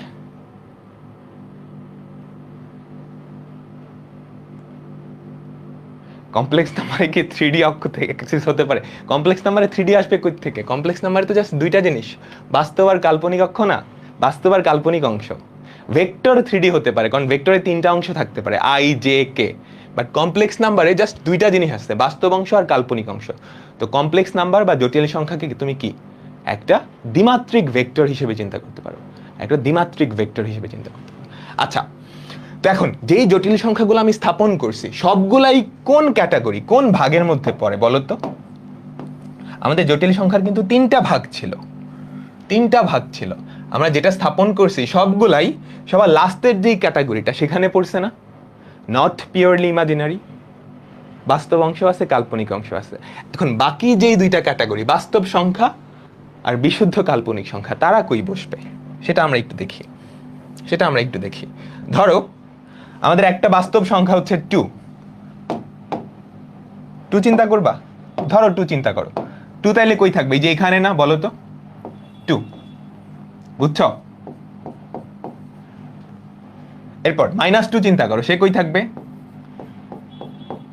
এখানে। তারপর তুমি যদি চিন্তা করো মাইনাস কত ধরবা, -3.14, সেটা কই থাকবে? এখানে থাকবে না? তার মানে দুনিয়ার যত বাস্তব সংখ্যা আছে সবাই কি বাস্তব অক্ষের উপরে আছে। কাহিনী বুঝছো না? দুনিয়ার যত বাস্তব সংখ্যা আছে তারা সবাই কি, তারা সবাই এই বাস্তব অক্ষটার উপরে থাকবে আর্গান ডায়াগ্রামে। আর দুনিয়ার যত বিশুদ্ধ কাল্পনিক বা পিওরলি ইমাজিনারি নাম্বার আছে, দুনিয়ার যত বিশুদ্ধ কাল্পনিক বা পিওরলি ইমাজিনারি আসছে, ফর এক্সাম্পল z = i চিন্তা করো, বা z = -i চিন্তা করো, কিংবা z ধরো -2i চিন্তা করো, তারা সবাই কি কাল্পনিক অক্ষের উপরে থাকবে না? বুঝছো? দুনিয়ার যত বিশুদ্ধ কাল্পনিক সংখ্যা তারা কাল্পনিক অক্ষের উপরে থাকবে, দুনিয়ার যত বাস্তব সংখ্যা তারা সবাই বাস্তব অক্ষের উপরে থাকবে। আর যারা বিশুদ্ধ কাল্পনিকও না বাস্তবও না, তারা কি মাঝখানে কোথাও এই দিকটায় থাকবে। এইবার তোমরা অ্যান্সার দাও, তাইলে শূন্য কেমন সংখ্যা? শূন্য কই আছে বলো তো? শূন্য কোথায় আছে এবার বলো তো? সবাই লাল কালার দিয়ে দেখাই। শূন্য এই জায়গায় আছে না? সে কি বাস্তব অক্ষের উপরে আছে, আবার সে কাল্পনিক অক্ষের উপরে আছে। তার মানে শূন্য বাস্তব সংখ্যা, আবার বিশুদ্ধ কাল্পনিক সংখ্যা। বুঝাতে পারলাম? শূন্য একই সাথে বাস্তব সংখ্যা এবং একই সাথে বিশুদ্ধ কাল্পনিক সংখ্যা। এই বুঝলাম তো? শূন্য পূর্ণ সংখ্যা, ঠিক আছে, পূর্ণ সংখ্যা বাস্তব সংখ্যার একটা সেট না, বাট শূন্য বাস্তব সংখ্যাও, সে বিশুদ্ধ কাল্পনিক সংখ্যাও। শূন্য নিয়ে আসলে অনেক গ্যাঞ্জাম হয়, সামনেও দেখবা আমরা যখন কিছু জিনিসপত্র বের করবো দেখবে শূন্য গ্যাঞ্জাম করতেছে। শূন্য এক স্পেশাল কেস, শূন্য স্পেশাল কেস। ঠিক আছে, সবাই কি বুঝলাম? বলো বলো, সবাই কি বুঝলাম? তো এই হচ্ছে আমাদের আর্গান্ট ডায়াগ্রাম। এখন আর্গান্ট ডায়াগ্রাম সংক্রান্ত যে কোনো কিছু আসলে পারবা না, তোমাকে বিন্দু স্থাপন করতে বলছে বা কোনো একটা জটিল সংখ্যা আঁকতে বলছে আর্গান্ট ডায়াগ্রামে, পারবা না, তাই না?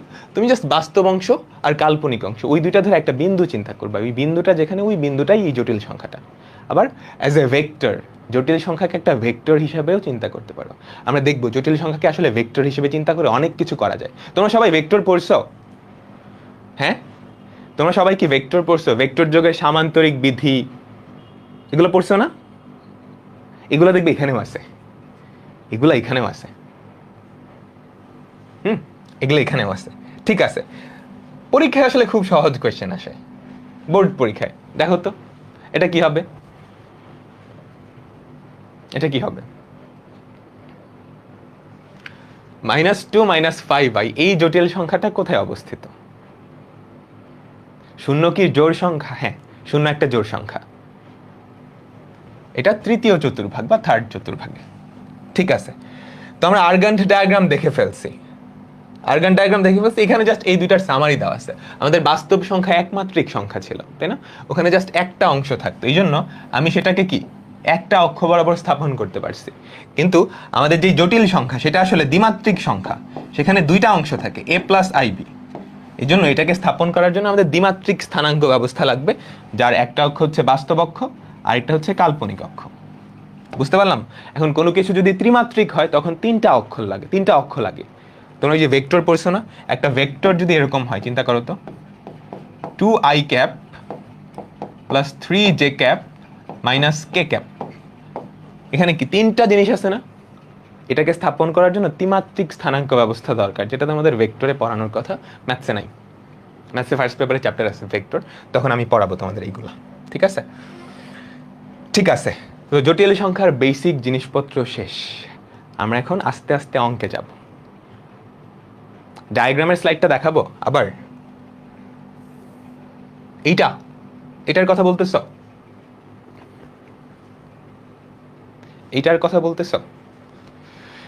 ঠিক আছে, আমাদের বেসিক কনসেপ্ট শেষ, আমাদের বেসিক কনসেপ্ট শেষ। যারা একটু পিছায় পড়বা, তোমরা লাইফটা জাস্ট একটু পেছন থেকে টেনে দেখা যায়, কিন্তু 5 মিনিট পেছনে যাওয়া যায়। ওকে, ঠিক আছে, আমরা এখন আস্তে আস্তে অঙ্কে প্রবেশ করবো। আমাদের প্রথম টপিক জটিল সংখ্যার সমতা। জটিল সংখ্যার সমতা, বলতো দুইটা জিনিস সমান কখন হয়? যখন তাদের সবকিছু সমান হয়, তাই না? দুইটা জিনিস সমান কখন হয়? যখন তাদের সবকিছু সমান হয়। ধরো আমাদের একটা জটিল সংখ্যা, ধরো আমাদের একটা জটিল সংখ্যা z1, আমাদের একটা জটিল সংখ্যা হচ্ছে z1, z1 আমি দিলাম a প্লাস আইবি, এটা একটা জটিল সংখ্যা। আবার আরেকটা জটিল সংখ্যা চিন্তা করো, z2, z2 জটিল সংখ্যাটা লিখলাম x প্লাস আইওয়াই। এখন এই দুইটা জটিল সংখ্যা সমান হবে কখন? যখন তাদের সবকিছু সমান হয়, তাই না? তো এই যে দুইটা জটিল সংখ্যা z1 আর z2, আমি তাদেরকে সমান লিখতে পারবো যদি যদি তাদের সবকিছু সমান। তাদের সবকিছু সমান মানে কি? একটা জটিল সংখ্যার আছেই দুইটা জিনিস, বাস্তব অংশ আর কাল্পনিক অংশ। তো সবকিছু সমান হওয়া মানে তাদের বাস্তব অংশ দুইটা সমান হবে, আবার কাল্পনিক অংশ দুইটাও কি সমান হবে। কাহিনী বুঝলাম? তো দুইটা জটিল সংখ্যা সমান হওয়ার শর্ত তাদের বাস্তব অংশ ইকুয়াস টু বাস্তব অংশ, কাল্পনিক অংশ ইকুয়াস টু কাল্পনিক অংশ সমান হইতে হবে। ভেক্টরের মতো চিন্তা করো তো, দুইটা দ্বিমাত্রিক ভেক্টর সমান কখন হয়? যখন তাদের আই এর সহগ আর জে এর সহগ সেম হয় না? ওই জিনিসটাই তুমি বাস্তব যে জিনিসটা, ওইটাকে তুমি আই ক্যাপের সহগ হিসেবে চিন্তা করতে পারো, আর কাল্পনিক অংশটাকে জে ক্যাপের সহগ হিসেবে চিন্তা করতে পারো, তাইলেই হবে। বুঝতে পারলাম? ঠিক আছে, এখন এখান থেকে আরেকটা বলো তো, আমাদের একটা জটিল সংখ্যা z equals to a plus i b, এই ভ্যালুটা যদি শূন্য হয়, আমাদের একটা জটিল সংখ্যা ধরো z equals to a plus i b, এই সংখ্যাটা শূন্য হওয়া মানে কি? দুইটা জটিল সংখ্যা সমান, তার মানে খেয়াল করো তো, a প্লাস আইবি আর ওই পাশের যে জিরো, ওটাকে আমরা লিখতে পারি 0 প্লাস আই ইন্টু 0 না? তাই তো? এখন দুইটা সমান হওয়া মানে কি? আমাদের a এর ভ্যালুও শূন্য, b এর ভ্যালুও শূন্য। তো একটা জটিল সংখ্যা কখন শূন্য হবে? যখন তার বাস্তব অংশ কাল্পনিক অংশ দুইটাই শূন্য হয়। একটা জটিল সংখ্যা কখন শূন্য হবে? যখন তার বাস্তব অংশ কাল্পনিক অংশ দুটাই শূন্য হয়। ঠিক আছে, ঠিক আছে, এবার অঙ্কে যাচ্ছি, সবাই মনোযোগ দাও ক্লাসে। কমেন্টে তোমরা কি শুরু করছে এগুলা? দেখো, এটা করো, দেখি কয়জন পারো। সবাই সবাই, আমি কিন্তু কনসেপ্ট দিয়ে দিছি। দেখো, এই জটিল সংখ্যাটা আর এটা দুইটা সমান, দুইটা সমান হওয়ার শর্ত যেন কি? তাদের বাস্তব অংশ আর কাল্পনিক অংশ সমান। সমান ধরে এ আর বি এর ভ্যালু বাইর করো, তাড়াতাড়ি তাড়াতাড়ি তাড়াতাড়ি।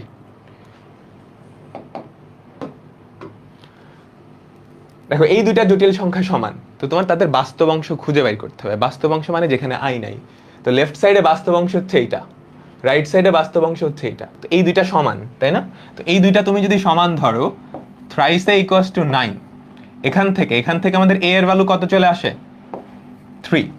আচ্ছা, এবার কাল্পনিক অংশ সমান হইতে হবে। তুমি যদি কাল্পনিক অংশ খেয়াল করো, কাল্পনিক অংশ মানে হচ্ছে আই এর সহগ, আই এর সাথে যেটা থাকবে সেটাই কাল্পনিক। তো এখানে কাল্পনিক অংশ কত? b-5। এখানে কত? -5b। কিন্তু মনে রাখতে হবে চিহ্ন সহ, কিন্তু আমাদের রাইট সাইডে যে কাল্পনিক অংশ সেটা কি? -5b, -5b চিহ্ন সহ নিতে হবে। তো আমরা কি লিখতে পারবো? কাল্পনিক অংশ সমান কাল্পনিক অংশ, b-5 ইকুয়ালস টু -5b। তুমি যদি এক পাশে আনো তাহলে কি হয়? 6b equals to 5। যেখান থেকে b এর ভ্যালু কত? 5/6। তো অ্যান্সার কোনটা? সি নাম্বারটা। হ্যাঁ, সবাই পারছো, সুন্দর। এই একজন কই থেকে এ লিখছো? যোগ বিয়োগ পারো না? কোন ক্লাসে নামাইতে হবে বলো তো? সি। ঠিক আছে, তো আচ্ছা, আরেকটা অঙ্ক, এটা করো তো, এটা করো তো, এটা করো তো। 1/a+i ইকুয়ালস টু i/a-i হলে এ এর মান বের করতে বলছে, বুঝছো? এই যে খেয়াল করো, 1/a+i equals to i/a+i, a-i। তোমাকে আর গুণন করতে হবে। ভগ্নাংশ থাকলে তো তুমি কিছু করতে পারবে না, তাই না? তোমাকে জটিল সংখ্যাটাকে ফার্স্টে এই আকৃতিতে নিয়ে আসতে হবে, a+ib, তারপর সমতা করতে হবে, তাই না? তো a+ib আকৃতিতে আনতে হলে কি আর গুণন করতে হবে না? তুমি যদি আর গুণন করো, খেয়াল করো, এটার সাথে এটা গুণ যাবে, a-i ইন্টু 1, তারপর a+i, এটার সাথে কি গুণ যাবে? i গুণ যাবে না? বুঝছো? তুমি জাস্ট আর গুণন করে ফেলছো, জাস্ট আর গুণন। এই টপিকটা আরেকটু পরে ভালো, ওই যে দুটা জটিল সংখ্যার গুণ কেমনে করতে হয় সেটা আরেকটু পরে আমরা দেখবো, ভয় পাওয়ার কিছু নাই, এখন জাস্ট একটু দেখো। তো 1 দিয়ে এই দুইটাকে গুণ করবা, তাহলে কি থাকে? a-i। আর ওদিকে i দিয়ে এই দুইটাকে গুণ করবা, খেয়াল করো, i দিয়ে গুণ করছো, i একবার এটার সাথে গুণ হবে, i একবার এটার সাথে গুণ হবে, বুঝছো? i একবার একটার সাথে গুণ হবে, তাহলে কি ai থাকে আর ওদিকে থাকে i স্কোয়ার। তাহলে খেয়াল করো তো, আমাদের লেফট সাইডে থাকে a-i আর রাইট সাইডে আই স্কোয়ারের ভ্যালু কত? আই স্কোয়ারের ভ্যালু হচ্ছে -1 প্লাস ai। এইবার তুমি এই দুইটা জাস্ট কম্পেয়ার করো, এইবার তুমি এই দুইটা কম্পেয়ার করো, সবার লাস্টের লাইনটা কম্পেয়ার করো, তাহলে খেয়াল করো আমাদের অ্যান্সার চলে আসবে। বাস্তব অংশ কত? a, এখানকার বাস্তব অংশ কত? -1, a এর ভ্যালু কত? -1, দ্যাটস ইট। তুমি কাল্পনিক অংশ চিন্তা করে দেখতে পারো, যে কাল্পনিক অংশ কত? i এর যে সহগটা, এখানে -1, এখানে হচ্ছে কত? a। তো a ইকুয়ালস টু -1। এই বুঝলাম সবাই? বুঝলাম সবাই? বলো তো।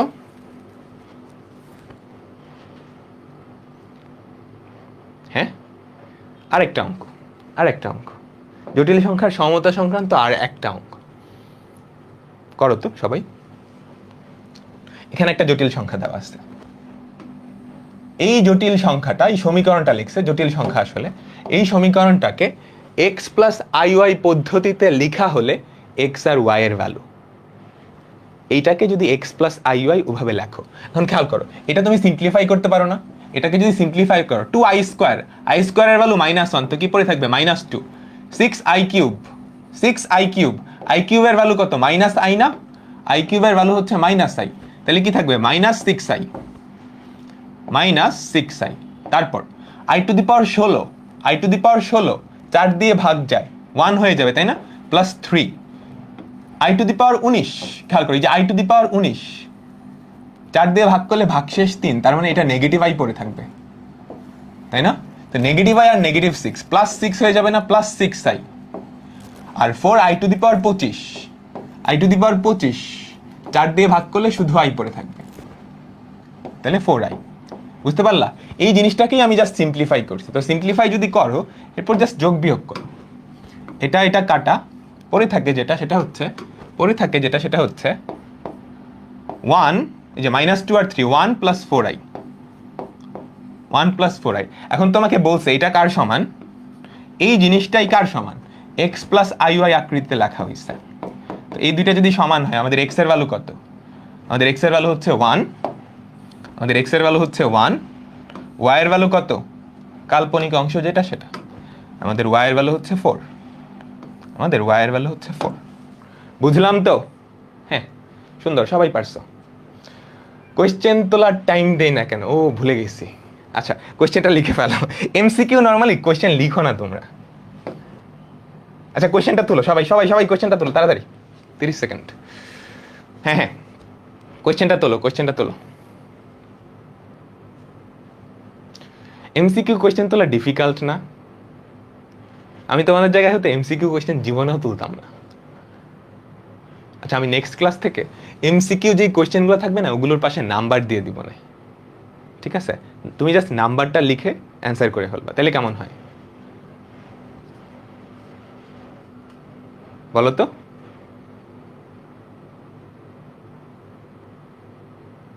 একটু ফাস্ট, আমি সরবো। একটু ফাস্ট লিখতে হবে, বুঝছো? একটু ফাস্ট লিখতে হবে।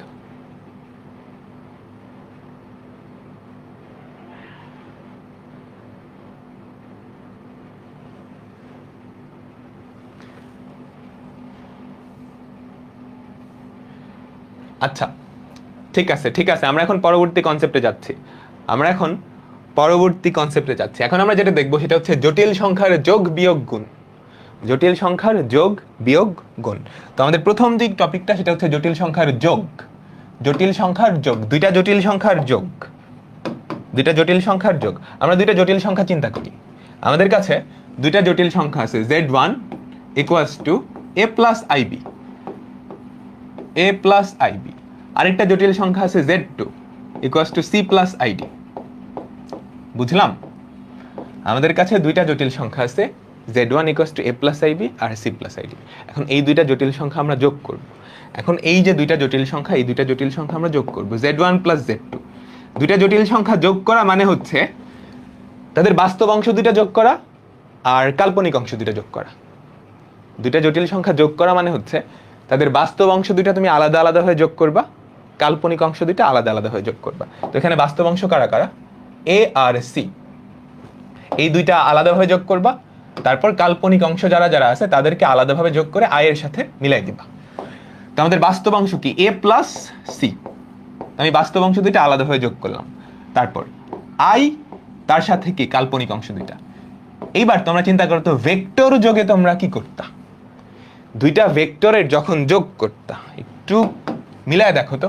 আমাদের ধরো একটা ভেক্টর হচ্ছে 2i cap plus 3j cap, আরেকটা ভেক্টর চিন্তা করো i cap plus 4j cap. এই দুইটা ভেক্টর যখন যোগ করতা কি করতা? i ক্যাপের সহগ দুইটা যোগ করতা, j ক্যাপের সহগ দুইটা যোগ করতা না? একটু মনে করে দেখো, তাই না? 3i cap plus 7j cap. জটিল সংখ্যার ক্ষেত্রে কিন্তু আমি তাই করছি। তুমি i ক্যাপের সহগগুলোকেই বাস্তব অংশ চিন্তা করো। তার মানে ভেক্টরের যোগ যেই কথা, জটিল সংখ্যার যোগ একই কথা। কারণ আমি তোমাকে কি বলছি? জটিল সংখ্যা ইজ এ ভেক্টর, জটিল সংখ্যা একটা দ্বিমাত্রিক ভেক্টর। আচ্ছা, এখন ভেক্টর যোগের সামান্তরিক বিধি মনে আছে? করে আসছো না? আমরা এখানে আর্গান ডায়াগ্রামটা আঁকাচ্ছি। এটা হচ্ছে আমাদের আর্গান ডায়াগ্রাম, চিন্তা করো। এটা হচ্ছে আমাদের আর্গান্ট ডায়াগ্রাম। এখন এই আর্গান্ট ডায়াগ্রামে আমাদের দুইটা জটিল সংখ্যা, z1 কে একটা ভেক্টর হিসেবে আমরা লিখতে পারবো না বলো? আমাদের z1 যেই জটিল সংখ্যা সেটাকে আমি কিন্তু একটা ভেক্টর হিসেবে লিখতে পারবো। এই যে জটিল সংখ্যাটা, এটা হচ্ছে z1 a plus ib। বুঝতে পারলাম? এই যে এতটুকু হচ্ছে a, এতটুকু হচ্ছে b। z1 এই জটিল সংখ্যাটাকে a plus ib হিসেবে লিখতে পারলাম। আচ্ছা, আমাদের যে দ্বিতীয় জটিল সংখ্যাটা z2, সেটা ধরো এইখানটায়। তো আমাদের দ্বিতীয় যেই জটিল সংখ্যা z2 সেটা হচ্ছে c plus id। এখন এই দুইটা জটিল সংখ্যা যোগ করা আর দুইটা ভেক্টর যোগ করা একই কথা। তার মানে কি, এই দুইটা জটিল সংখ্যা, এই দুইটা ভেক্টর যেই সামান্তরিকের, দুইটা সন্নিহিত বাহু, সেই সামান্তরিকের কর্ণটাই কি এদের যোগফল না? তুমি যদি চিন্তা করো,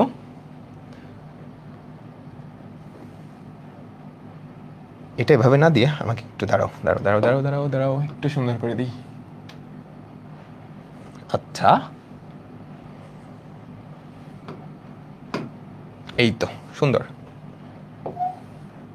এই যে এই দুইটা জটিল সংখ্যা বা এই দুইটা ভেক্টর যেই সামান্তরিকের কর্ণ, সেই সামান্তরিকের যেই সামান্তরিকের দুইটা সন্নিহিত বাহু, ওই বিন্দু দিয়ে সামান্তরিকের যেই কর্ণটা যাবে, এই যে এই কর্ণটা, সেটাই কি এই দুইটা লব্ধি না? লব্ধি মানেই তো যোগফল, লব্ধি মানেই তো যোগফল। তার মানে এই যে ভেক্টরটা বা এই যে কর্ণটা, সেটাই কি আসলে z1 প্লাস z2। বুঝলাম? তো জটিল সংখ্যার যোগফল আসলে কি বোঝায়? তুমি কি চিত্র থেকে বুঝতে পারতেছো না ভিজুয়ালি? বলো তো, বলো তো। তোমরা চাইলে, যাদের বিশ্বাস হয় নাই, একটু খাতায় আঁকায় নিজেরা দেখবা। দুইটা ভেক্টর নিবা, ধরো 2 প্লাস 3i, আরেকটা ধরো 5 প্লাস 6i, যোগ করে দেখবা যেখানে যায় ওইটা আসলে এই কর্ণের যে শীর্ষবিন্দু, ওখানেই যাবে, ওখানেই যাবে। ঠিক আছে সবাই, বুঝলাম তো? তো দুইটা ভেক্টরের যোগ আর দুইটা জটিল সংখ্যার যোগ একই জিনিস, কারণ জটিল সংখ্যা মানেই দ্বিমাত্রিক ভেক্টর। ওকে, ঠিক আছে। তো যোগ শেষ, এখন আমরা দেখব বিয়োগ। যোগ শেষ, এখন আমরা দেখব কি? বিয়োগ। আচ্ছা, যোগ শেষ, এখন আমরা দেখব হচ্ছে বিয়োগ। ওকে, এটা মুছে দিচ্ছি, এটাও মুছে দিচ্ছি, এটাও মুছে দিচ্ছি। ঠিক আছে। তো একটা জটিল সংখ্যা থেকে আরেকটা জটিল সংখ্যা যদি আমি বাদ দিই, z1 মাইনাস z2, আচ্ছা আমরা যোগ না, আমরা এখন দেখতেছি দুইটা জটিল সংখ্যার বিয়োগ, দুইটা জটিল সংখ্যার বিয়োগ। আচ্ছা, একটা জটিল সংখ্যা থেকে আরেকটা জটিল সংখ্যা যদি বাদ দেই, তাহলে কি হবে? প্রথমটার বাস্তব অংশ থেকে দ্বিতীয়টার বাস্তব অংশ বাদ যাবে।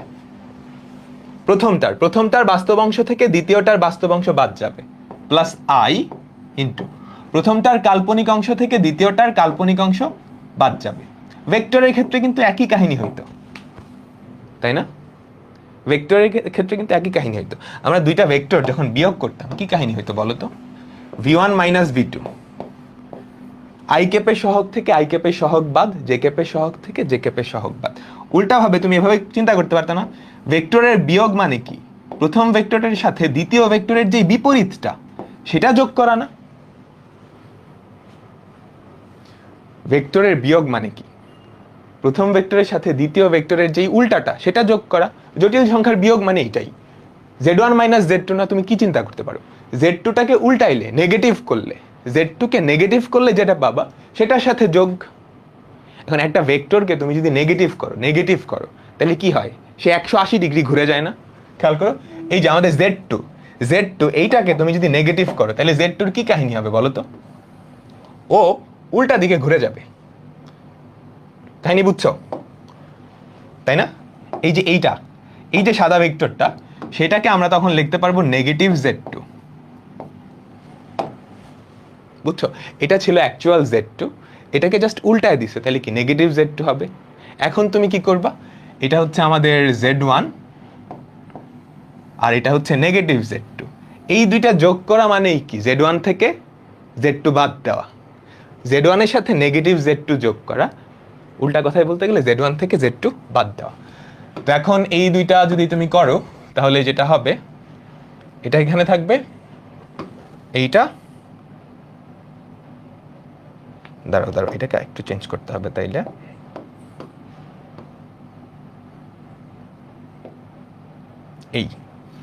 এই তো পুরো কাহিনী হয়ে গেছে। বুঝতে কি পারলাম সবাই? তো একটা জটিল সংখ্যা থেকে আরেকটা জটিল সংখ্যা বাদ দেওয়া মানে আসলে ভেক্টরের বিয়োগ করা। তুমি যাকে বাদ দিবা তাকে উল্টায় দিছো, তারপর ওখানে সামান্তরিক সূত্র অ্যাপ্লাই করছো। আমাদের এখানকার যেই কর্ণটা, এই যে এখানকার যেই কর্ণটা, সেটাই কি? z1 minus z2। ভেক্টরের বিয়োগ, শুধু ভেক্টরের বিয়োগ। ঘাবড়ানোর কিছু নাই। আমি যেগুলো চিত্র আঁকাচ্ছি না, এগুলো তোমাদের কনসেপ্ট ক্লিয়ারের জন্য, ভিজুয়ালাইজেশনের জন্য। এগুলো পরীক্ষার জন্য আসবে না, এগুলো পরীক্ষার জন্য কিছু আসবে না। সবাই কি বুঝলাম?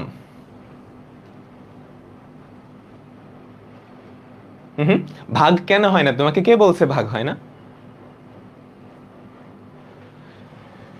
একটু তুলে ফেলো সবাই, একটু তুলে ফেলো সবাই।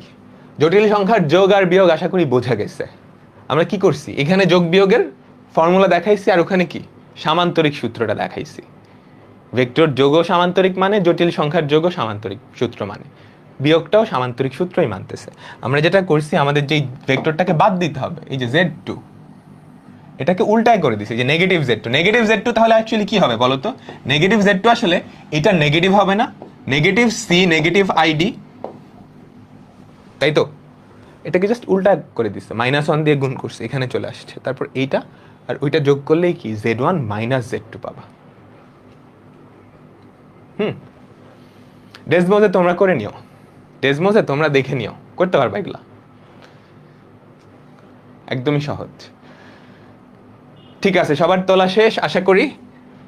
এখন আমরা দেখবো হচ্ছে দুইটা জটিল সংখ্যার গুণ, দুইটা জটিল সংখ্যার গুণ। এখন আমরা যোগ আর বিয়োগের ভিজুয়ালাইজেশন দেখছি না, সুন্দর করে আর্গান ডায়াগ্রামে দেখছি। গুণেরটা আমি এখন দেখাবো না, কারণ গুণেরটা নেওয়ার মতো কনসেপ্ট তোমাদের এখনো হয় নাই, 3-4টা ক্লাস পরে আমি দেখাবো। দুইটা জটিল সংখ্যার যেই গুণ সেটার ভিজুয়ালাইজেশনটা দেখাবো না, আমি জাস্ট কনসেপ্টটা দেখাই। আমাদের কাছে দুইটা জটিল সংখ্যা আছে, Z1 = a + ib, আরেকটা জটিল সংখ্যা আছে ধরো Z2 = c + id। ঠিক আছে, এখন এই দুইটা জটিল সংখ্যা তুমি যদি গুণ করো, জাস্ট নর্মাল গুণের মতোই গুণ হয়ে যাবে, বুঝছো? নর্মাল গুণের মতোই গুণ হবে, a + ib * c + id। Normal গুণ যেন কেমনে করে? নর্মাল গুণ তুমি প্রথমে এই a দিয়ে এটাকে গুণ করবা, এটাকে গুণ করবা, তাহলে কি হয় বলো তো? a দিয়ে ওই দুইটাকে গুণ করে দাও, তাহলে কি থাকে? ac + aid। তারপর কি করবা? এই যে ib, এইটা দিয়ে একবার c কে গুণ করবা, এইটা দিয়ে একবার পরেরটাকে গুণ করবা, একদম নর্মাল গুণ যেটা সেটার মতো আর কি, plus ibc plus i² bd। ঠিক আছে, আমি জাস্ট গুণ করে দিছি। এখন একটা সাধারণ নিয়ম হচ্ছে, জটিল সংখ্যাকে তুমি সব সময় বাস্তব অংশ প্লাস কাল্পনিক অংশ ওভাবে লিখতে হয়, বুঝছো? একটা জটিল সংখ্যা লেখার নিয়ম সব সময় হচ্ছে এরকম, x + iy, অর্থাৎ বাস্তব অংশটা একসাথে লিখবা, তারপর i * কাল্পনিক অংশটা, তো আমি যদি সেটা করি, খেয়াল করো এখানে বাস্তব অংশ কারা কারা? ac, এটা কিন্তু বাস্তব অংশ, আবার i² bd, i² এর ভ্যালু কি -1 না? বুঝছো তো? তো ac - bd এটা কি আমাদের বাস্তব অংশটা, ac - bd, এতটুকু হচ্ছে বাস্তব অংশ। আর কাল্পনিক অংশ কারা কারা? যেখানে i আছে, যেখানেও i আছে ওখানেও i আছে, ওই দুইটা থেকে তুমি যদি i কমন নাও, তাহলে যেটা পড়ে থাকে ad + bc। এটাই কি দুইটা জটিল সংখ্যার গুণ, এতটুকু হচ্ছে বাস্তব অংশ, এতটুকু হচ্ছে কাল্পনিক অংশ। আমি জাস্ট প্রসেসটা দেখালাম, নর্মাল গুণের মতো তুমি কি গুণ করে দিবা, নর্মাল গুণের মতো তুমি গুণ করে দিবা। ঠিক আছে তো, সবাই বলো।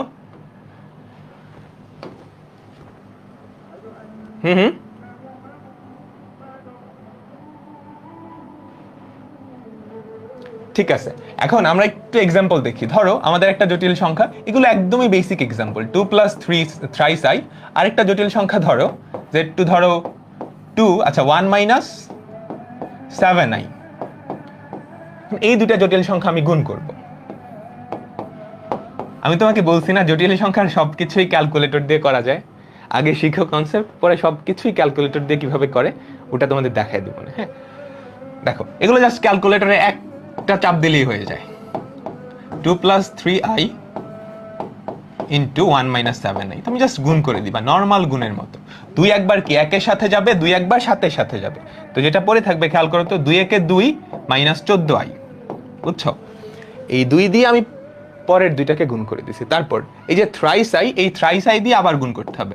thrice i দিয়ে 1 কে গুণ করলে কি thrice i থাকে, thrice i দিয়ে -7i কে গুণ করলে কি -21i থাকে, 21i² থাকে, সরি, thrice i -21i²। এবার জাস্ট সিম্পলিফাই করে দাও, এখানে হচ্ছে 2, ওখানে কত 21i², i² এর ভ্যালু -1, তার মানে কি এটা 21 আর 2 হচ্ছে 23 -11i। দেখো তো অ্যান্সারটা ঠিক আছে কিনা সবাই, 23 - 11i। ক্রস গুণ না, আমরা ডট গুণ ক্রস গুণ ওগুলাতে যাচ্ছি না, বুঝছো? ভেক্টরে ডট গুণ ক্রস গুণ হয়, আমরা জটিল সংখ্যায় ডট গুণ ক্রস গুণ বলতে কিছু নাই, নর্মাল গুণ, নর্মাল গুণ, নর্মাল গুণ। ঠিক আছে, ঠিক আছে, ঠিক আছে। আমরা এখন দেখবো হচ্ছে জটিল সংখ্যার ভাগ। আমরা এখন দেখবো হচ্ছে জটিল সংখ্যার ভাগ। জটিল সংখ্যার ভাগটা একটু জটিল, একটু জটিল না, সহজ, আসলে একদমই সহজ। তোমরা বুইরা হয়ে গেছো, কলেজ উঠছে, এখন যদি বলে এগুলো কঠিন। দেখো, অনুবন্ধী জটিল সংখ্যা, জটিল সংখ্যার ভাগ, এই ভাগটা শেখার আগে আমাদের অনুবন্ধী জটিল সংখ্যা এইটা, এই ব্যাপারটা কি, এটা একটু দেখতে হবে। অনুবন্ধী জটিল সংখ্যা, ধরো আমাদের কাছে একটা জটিল সংখ্যা আছে z equals to a plus i b, a plus i b. এখন এই জটিল সংখ্যাটার অনুবন্ধী জটিল সংখ্যা এমন হবে যার সাথে এটা যোগ করলেও বাস্তব হয়, গুণ করলেও বাস্তব হয়। একটা জটিল সংখ্যা a প্লাস আইবি, এখন এইটার অনুবন্ধী জটিল সংখ্যা হবে আরেকটা জটিল সংখ্যা যার সাথে এটা যোগ করলেও বাস্তব হয়, গুণ করলেও বাস্তব হয়। অনুবন্ধী জটিল সংখ্যা নিয়ে আমরা পরে ডিটেলসে পড়বো, আপাতত জাস্ট মনে রাখো একটা জটিল সংখ্যা তার অনুবন্ধী জটিল সংখ্যাকে z বার দিয়ে প্রকাশ করা হয়। একটা জটিল সংখ্যা যদি z হয়, তার অনুবন্ধী জটিল সংখ্যাকে z বার দিয়ে প্রকাশ করা হয়। z বার কি হবে? তুমি এই জটিল সংখ্যাটার i এর আগের চিহ্নটা চেঞ্জ করে দিবা। যেই জটিল সংখ্যাটার অনুবন্ধী বাইর করতেছো তার i এর আগের চিহ্নটা চেঞ্জ করে দিবা। তো এর i এর আগের চিহ্ন যদি চেঞ্জ করো, a মাইনাস আইবি হয় না? তার মানে এই জটিল সংখ্যাটার অনুবন্ধী হচ্ছে এইটা, আবার এইটার অনুবন্ধী কোনটা? এইটা, বুঝছো? এরা একে অপরের অনুবন্ধী, এরা একে অপরের অনুবন্ধী। আমি যদি কয়েকটা এক্সাম্পল দিই, ধরো আমাদের কাছে একটা জটিল সংখ্যা আছে 2 প্লাস 3i, এটার অনুবন্ধী জটিল সংখ্যা কি হবে বলো তো? 2 প্লাস 3i, এটার অনুবন্ধী জটিল সংখ্যা কি হবে? i এর আগের চিহ্নটা চেঞ্জ করে দিবা, 2 মাইনাস থ্রাইস i। দেখো এইটার অনুবন্ধী এইটা, আবার ওইটার অনুবন্ধী কিন্তু এইটা, একে অপরের অনুবন্ধী, একে অপরের অনুবন্ধী। এর অনুবন্ধী ও, ওর অনুবন্ধী ও। আরেকটা যদি দেই, ধরো -2 মাইনাস থ্রাইস i, এটার অনুবন্ধী কি হবে? জাস্ট i এর আগের চিহ্নটা চেঞ্জ করবা। তো i এর আগের চিহ্নটা চেঞ্জ করলে কি হয়? -2 minus thrice i plus thrice i, তাই না? বুঝছো? টুয়াইস i, এটার অনুবন্ধী জটিল সংখ্যা কি হবে? -2i, তাই না? i এর আগের চিহ্নটা চেঞ্জ হয়ে যাবে। এখন যে কোনো বাস্তব সংখ্যার অনুবন্ধী জটিল সংখ্যা কি? ওই সংখ্যাটা নিজেই, তাই না? ফর এক্সাম্পল আমি যদি 2 বলি, 2 এর অনুবন্ধী জটিল সংখ্যা কি? i এর আগের চিহ্ন চেঞ্জ করবে, ওখানে কি i আছে? নাই, 2। বুঝতে পারলাম? ঠিক আছে, অনুবন্ধী জটিল সংখ্যার কনসেপ্টটা গেল। এটা নিয়ে ডিটেইলস আমরা একটু পরে ডিসকাস করব, নট আজকের ক্লাসে, বুঝছো? আজকের ক্লাসে এটা ডিসকাস করার বিষয় না, এটা পরে, পরে। আচ্ছা, এখন জটিল সংখ্যার ভাগ। জটিল সংখ্যার ভাগ, ধরো আমাদের কাছে দুইটা জটিল সংখ্যা আছে, z1 equals to a plus i b আর z2 equals to c plus i d. এখন একটাকে আমি যদি আরেকটা দিয়ে ভাগ দিই, z1 বাই z2, তাইলে কি হবে? আমাদের উপরে থাকবে a প্লাস আইবি, নিচে থাকবে হচ্ছে c প্লাস আইডি। এটা তো সুন্দর আকৃতি হইল না। একটা জটিল সংখ্যার সুন্দর আকৃতি কি দেখতে এরকম? না, একটা জটিল সংখ্যার সুন্দর আকৃতি হচ্ছে সব সময় এরকম, x প্লাস iy।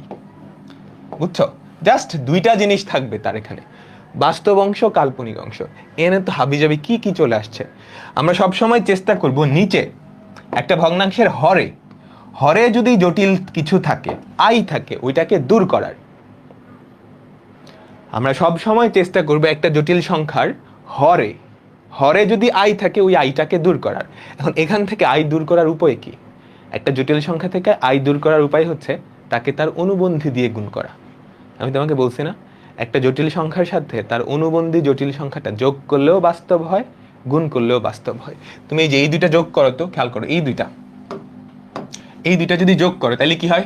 2i না, আইবি কাটা যায়, গুণ করে দেখো বাস্তব আসতেছে, a square plus b square আসবে। এই দুইটা গুণ করো, তাহলে কি? a plus i b into a minus i b, যেটা আসে সেটা হচ্ছে a square minus i square b square. এই দুইটা যদি গুণ করো, a square minus i square b square, i square value তো -1 হয়ে যাবে, a square plus b square আসবে।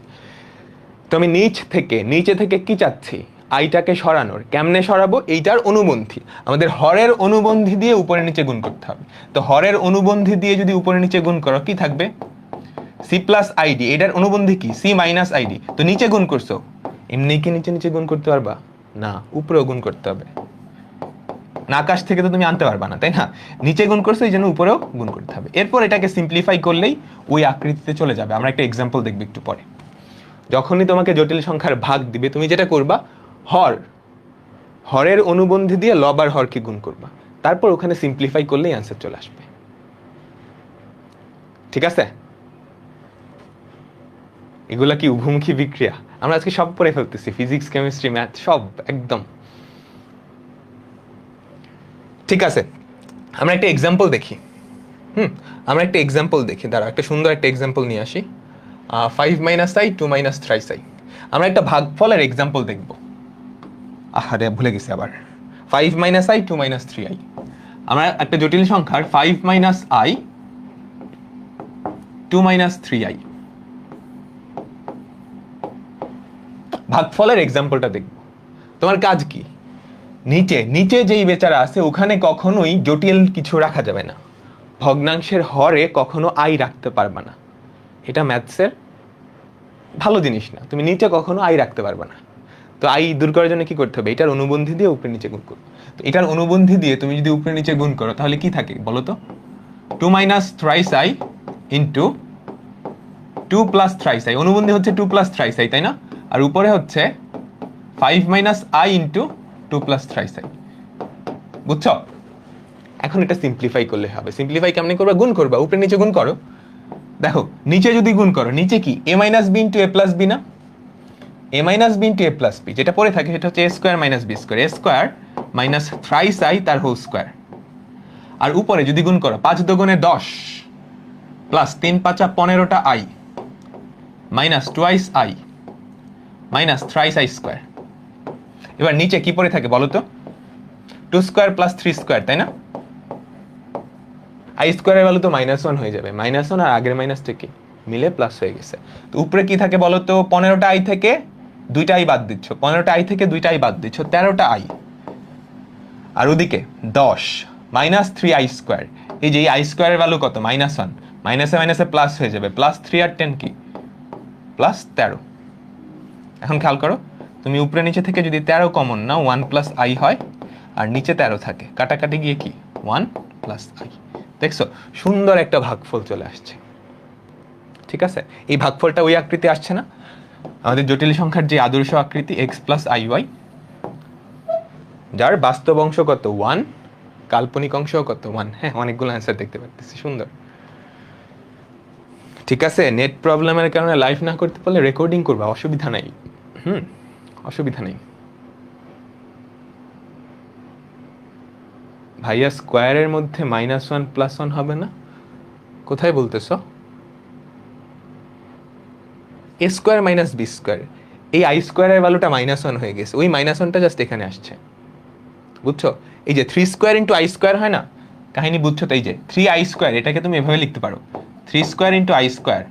ওই আই স্কোয়ারের ভ্যালুটা -1, সেটাই মাইনাসের সাথে কাটা গিয়ে কি প্লাস হয়েছে। নিচের আই কই গেল? ও এটা বুঝো নাই? এই যে এই যে এই যে সবাই এদিকে খেয়াল করো, এ স্কোয়ার মাইনাস বি স্কোয়ার হয়েছে না? এই যে 3i তার হোল স্কোয়ার না, 3i তার হোল স্কোয়ার, এটাকে তুমি কি লিখতে পারো? 3 স্কোয়ার ইন্টু আই স্কোয়ার বা 9i স্কোয়ার, তুমি যাই লেখো না কেন। বুঝছো? 3 স্কোয়ার ইন্টু আই স্কোয়ার, এই আই স্কোয়ারের ভ্যালুটা হচ্ছে -1, ওই -1 আর এই মাইনাসটা কাটা গিয়ে প্লাস হয়ে গেছে। আমি এক লাইন স্কিপ করছি, এই জন্য বুঝে নাই অনেকে। এখন বুঝছো? এখন বুঝছো? ঠিক আছে, ঠিক আছে, ঠিক আছে, ঠিক আছে। তো আমাদের জটিল সংখ্যার যোগ বিয়োগ গুণ ভাগ শেষ, যোগ বিয়োগ গুণ ভাগ শেষ। এখন এগুলোর অ্যাপ্লিকেশন দেখব। এগুলোর প্রধানতম যে অ্যাপ্লিকেশন সেটা হচ্ছে আদর্শ আকৃতিতে প্রকাশ। আদর্শ আকৃতিতে প্রকাশ, একটা জটিল সংখ্যার আদর্শ আকৃতি হচ্ছে z equals to x plus i y. একটা জটিল সংখ্যার আদর্শ আকৃতি হচ্ছে এইটা। জাস্ট এই দুইটা জিনিস থাকবে, জাস্ট দুইটা সংখ্যা থাকবে, x প্লাস আই ইন্টু আরেকটা সংখ্যা। তখনই তুমি জটিল সংখ্যাকে কি বলবা? আদর্শ আকৃতিতে আছে। এখানে যেগুলো আছে এগুলো কি আদর্শ আকৃতি? না, এটা আদর্শ আকৃতি না। এখানে কি এই আকৃতিতে আছে? না। বুঝছো? আবার আমি যদি আরো কয়েকটা দেখাই, এটা কি আদর্শ আকৃতি? না। এটা কি আদর্শ আকৃতি? না। এটা কি আদর্শ আকৃতি? না, এটা কি আদর্শ আকৃতি? না। এগুলাকে তোমাকে আদর্শ আকৃতিতে নিয়ে যেতে হবে। তার মানে কোন আকৃতিতে নিয়ে যেতে হবে বলো তো? এই যে z equals to x plus i y, এই আকৃতিটায় নিয়ে যেতে হবে। কেমনে নিবা? শিখে ফেলছো অলরেডি। যোগ, বিয়োগ, গুণ, ভাগ, এই 4টা অপারেশনের মাধ্যমে, এই 4টা কাজের সাহায্যে কি তুমি আদর্শ আকৃতিতে নিয়ে যাবে, তাহলেই হবে। বুঝলাম তো? আচ্ছা, এটা কিন্তু আমি অলরেডি করে দেখাইছি। 5 minus I 2 minus thrice I, ঠিক আগের অঙ্কটাই না? বলো তো। এই যে দেখছো, 5 minus I 2 minus thrice I, এটা আদর্শ আকৃতিতে ছিল না? আমি ভাগ করার মাধ্যমে এটাকে আদর্শ আকৃতিতে নিয়ে আসছি। তো এইটা আর আমি করে দিচ্ছি না। তো এইটাকে তুমি যদি আদর্শ আকৃতিতে নিয়ে আসো, এটার অ্যান্সার কি 1 প্লাস আই আসবে। বুঝতে পারলাম? তুমি যোগ, বিয়োগ, গুণ, ভাগের মাধ্যমে একটা জটিল সংখ্যার বিদঘুতে আকৃতিকে আদর্শ আকৃতিতে আনতে পারবে। আচ্ছা, এখন এটা খুবই পপুলার একটা আকৃতি, খেয়াল করো। এই যে এটা আদর্শ আকৃতিতে নাই, কিন্তু আদর্শ আকৃতিতে আনবো কেমনে? যোগ, বিয়োগ, গুণ, ভাগ। খেয়াল করো, আমরা প্রথমত এইটাকে সিম্পলিফাই করব।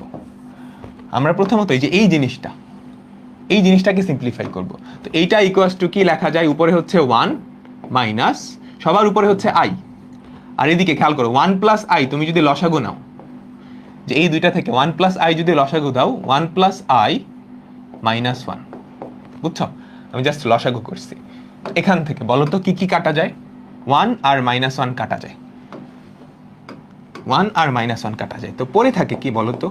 1 মাইনাস, উপরে হচ্ছে আই, নিচে হচ্ছে আই বাই 1 প্লাস আই। এরকমই তো। এবার এইটাকে যদি উল্টাও, এই যে একটা ভগ্নাংশ না, এটা লব, এটা হর, এটাকে যদি তুমি একটু উল্টায় লেখো, তাহলে কি এরকম হবে না? 1 মাইনাস আই ইন্টু, খেয়াল করো এটা উল্টাইছো, তার মানে 1 প্লাস আই উপরে চলে যাবে আর নিচে আই পরে থাকবে। কাহিনী বুঝছো? এই যে এই জিনিসটা, এটারে যদি আমি উপরে নিয়ে যাই, তাহলে এটা উল্টায় যাবে না? এই যে উল্টায় দিচ্ছি, ঠিক আছে? এখন কাটাকাটি করো, আই কাটা, আই কাটা, তাহলে কি পরে থাকবে? 1 মাইনাস এই জিনিসটা, তাই না? 1 মাইনাস 1 প্লাস আই, বিয়োগ করে দেখো 1 1 কাটা যাবে, পরে থাকবে হচ্ছে মাইনাস আই। এই যে সবার লাস্টে যেটা আসছে সেটাই কি এই জটিল সংখ্যাটার আদর্শ আকৃতি, যার কোনো বাস্তব অংশ নাই, কাল্পনিক অংশ কত? -1।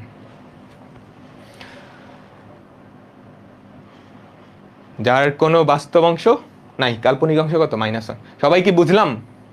তুমি জাস্ট যোগ, বিয়োগ, গুণ, ভাগের মাধ্যমে একটা জটিল সংখ্যাকে আদর্শ আকৃতিতে নিয়ে আসবা। ওকে, আমি পরেরটাই যাচ্ছি, কিন্তু আমি পরেরটাই যাচ্ছি, আমার সাথে সাথে তুলবা। এইটা আদর্শ আকৃতিতে আছে? আদর্শ আকৃতিতে আছে? নাই, তাই না? তো কি করতে হবে? ভগ্নাংশ নিচে থেকে আই দূর করতে হবে। সব সময় মনে রাখবা, ভগ্নাংশ যদি থাকে নিচে থেকে আই দূর করবা। কেমনে দূর করবা?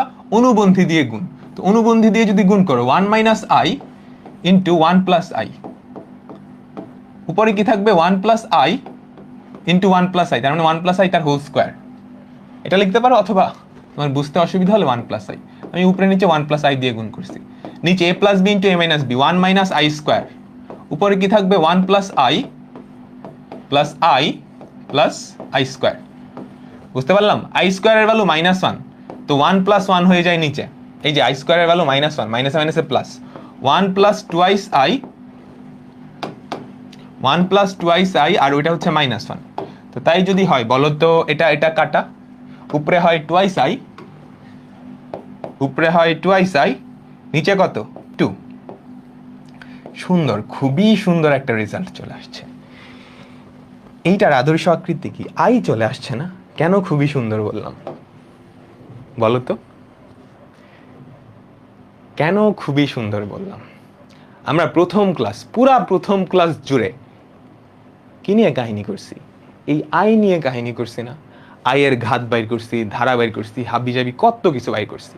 এখন আমি যদি তোমাদেরকে এইটা দিতাম, বলো তো, আমাদের কাছে একটা জটিল সংখ্যা আছে জেডটা দেখতে হচ্ছে এরকম, 1 plus i divided by 1 minus I.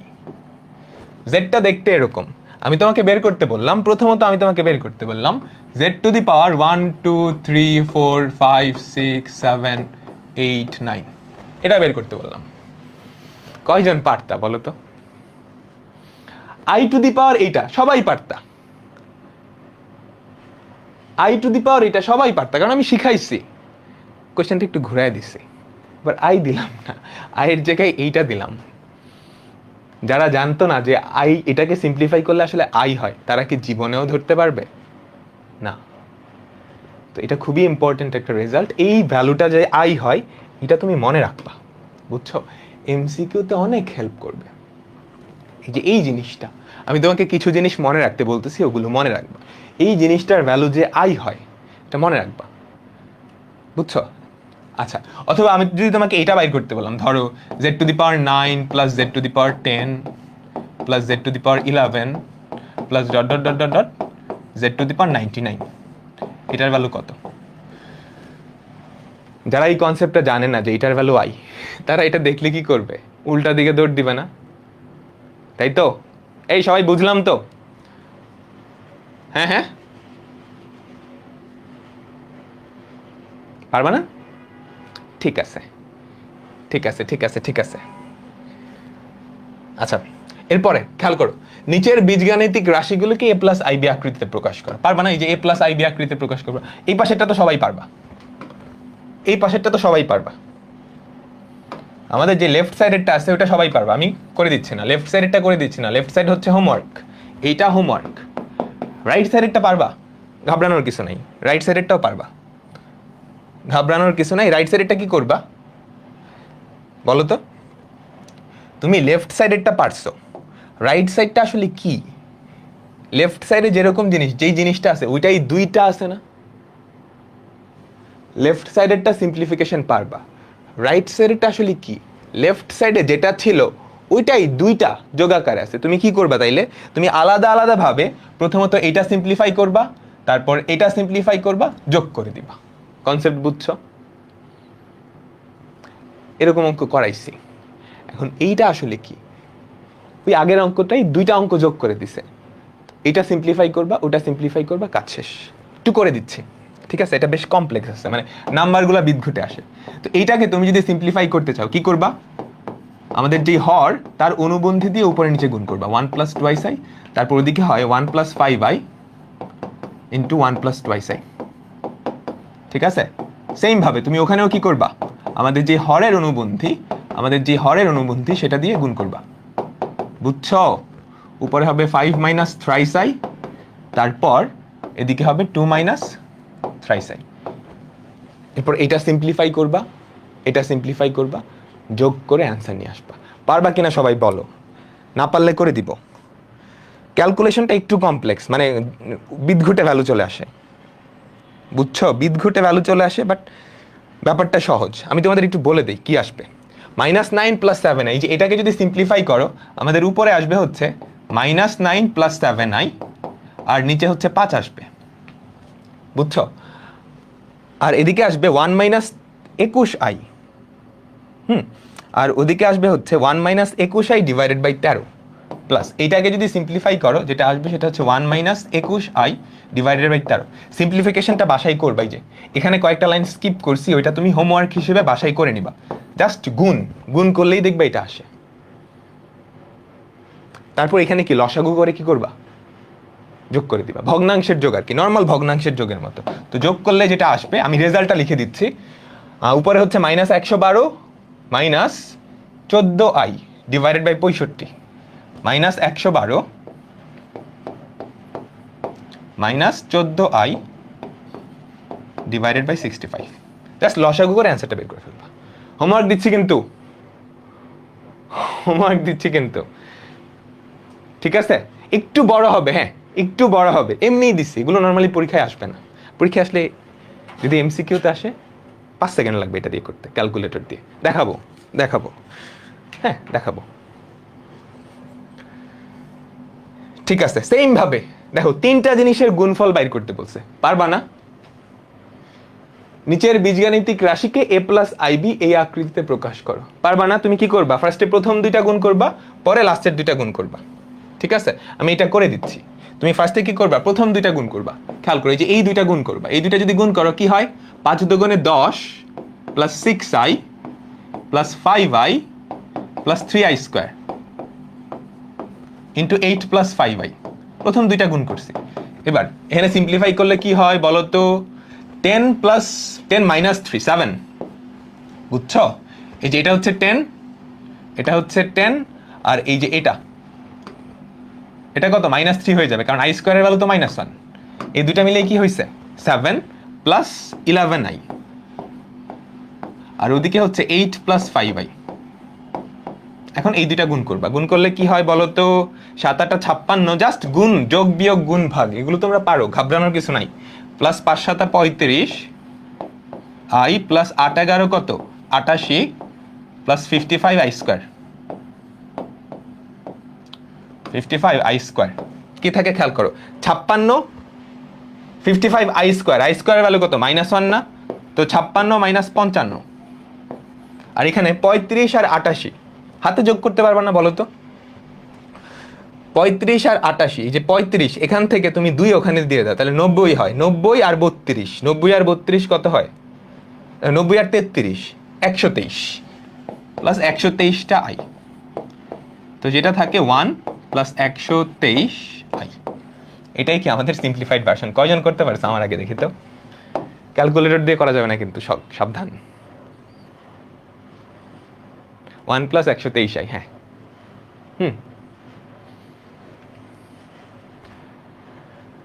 ঠিক আছে ঠিক আছে ঠিক আছে, ওকে। আর 3টা অঙ্ক আছে, আর 3টা অঙ্ক একদমই সহজে 3টা অঙ্ক করে ফেলবো। এটা পারবা না বলো তো, সিম্পলিফাই করতে পারবা না? ঘাবড়ানোর কিছু নাই, তোমরা যারা বুদ্ধিমান অলরেডি কিন্তু বুঝে ফেলছো। এই যে ভিতরের জিনিসটা, এটা কি পরিচিত লাগতেছে? ধরো এমসিকিউতে আসছে, এই ভিতরের জিনিসটা পরিচিত লাগতেছে? কি বলছিলাম, মনে রাখতে বলছিলাম না, আই কিউবের ভ্যালু কি -i, বুঝতে পারলাম। বাট রিটেনে আসলে কিন্তু এমনি করা যাবে না, রিটেনে আসলে ডিরেক্ট মানে প্রসেস অ্যাপ্লাই করতে হবে। তুমি যদি বুদ্ধি মানে এমসিকিউতে আসে তাহলে তো বুঝে গেছো, ভিতরেরটা হচ্ছে আই কিউব, তার মানে এটা কত -i, শেষ। নর্মালি এগুলো এমসিকিউতেই আসে, 5 সেকেন্ডও লাগবে না। এখন যদি রিটেনে আসে তখন তুমি এভাবে করতে পারবে না, তখন তোমাকে কি ডিটেলস প্রসেসটা অ্যাপ্লাই করতে হবে, অর্থাৎ ওই অনুবন্ধী দিয়ে গুণ করতে হবে আর কি, বুঝছো? 1 plus i into 1 plus i, উপরে হবে 1 প্লাস i, তারপর এটাকে সিম্পলিফাই করবা, সিম্পলিফাই করলে i আসবে, তারপর এটা আবার কিউব করবা, বুঝছো? এটাকে সিম্পলিফাই করবা, করলে কি আসবে, i আসবে, তার কিউব, সেটা কত -i, বুঝতে পারলাম? ঠিক আছে, আচ্ছা। আর 2টা অঙ্ক, এগুলো ঢাকা ইউনিভার্সিটিতে অনেক বেশি আসে। i স্কোয়ার ইকুয়ালস টু -1 হলে এইটার মান দেখি, করো দেখি কয়জন আমার আগে করতে পারবে সেটা দেখি। সময় শুরু হচ্ছে এখন। এটা কি হবে?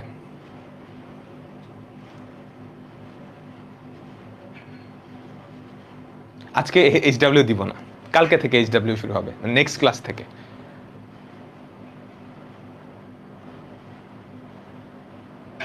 এতক্ষণ লাগতেছে এটা করতে?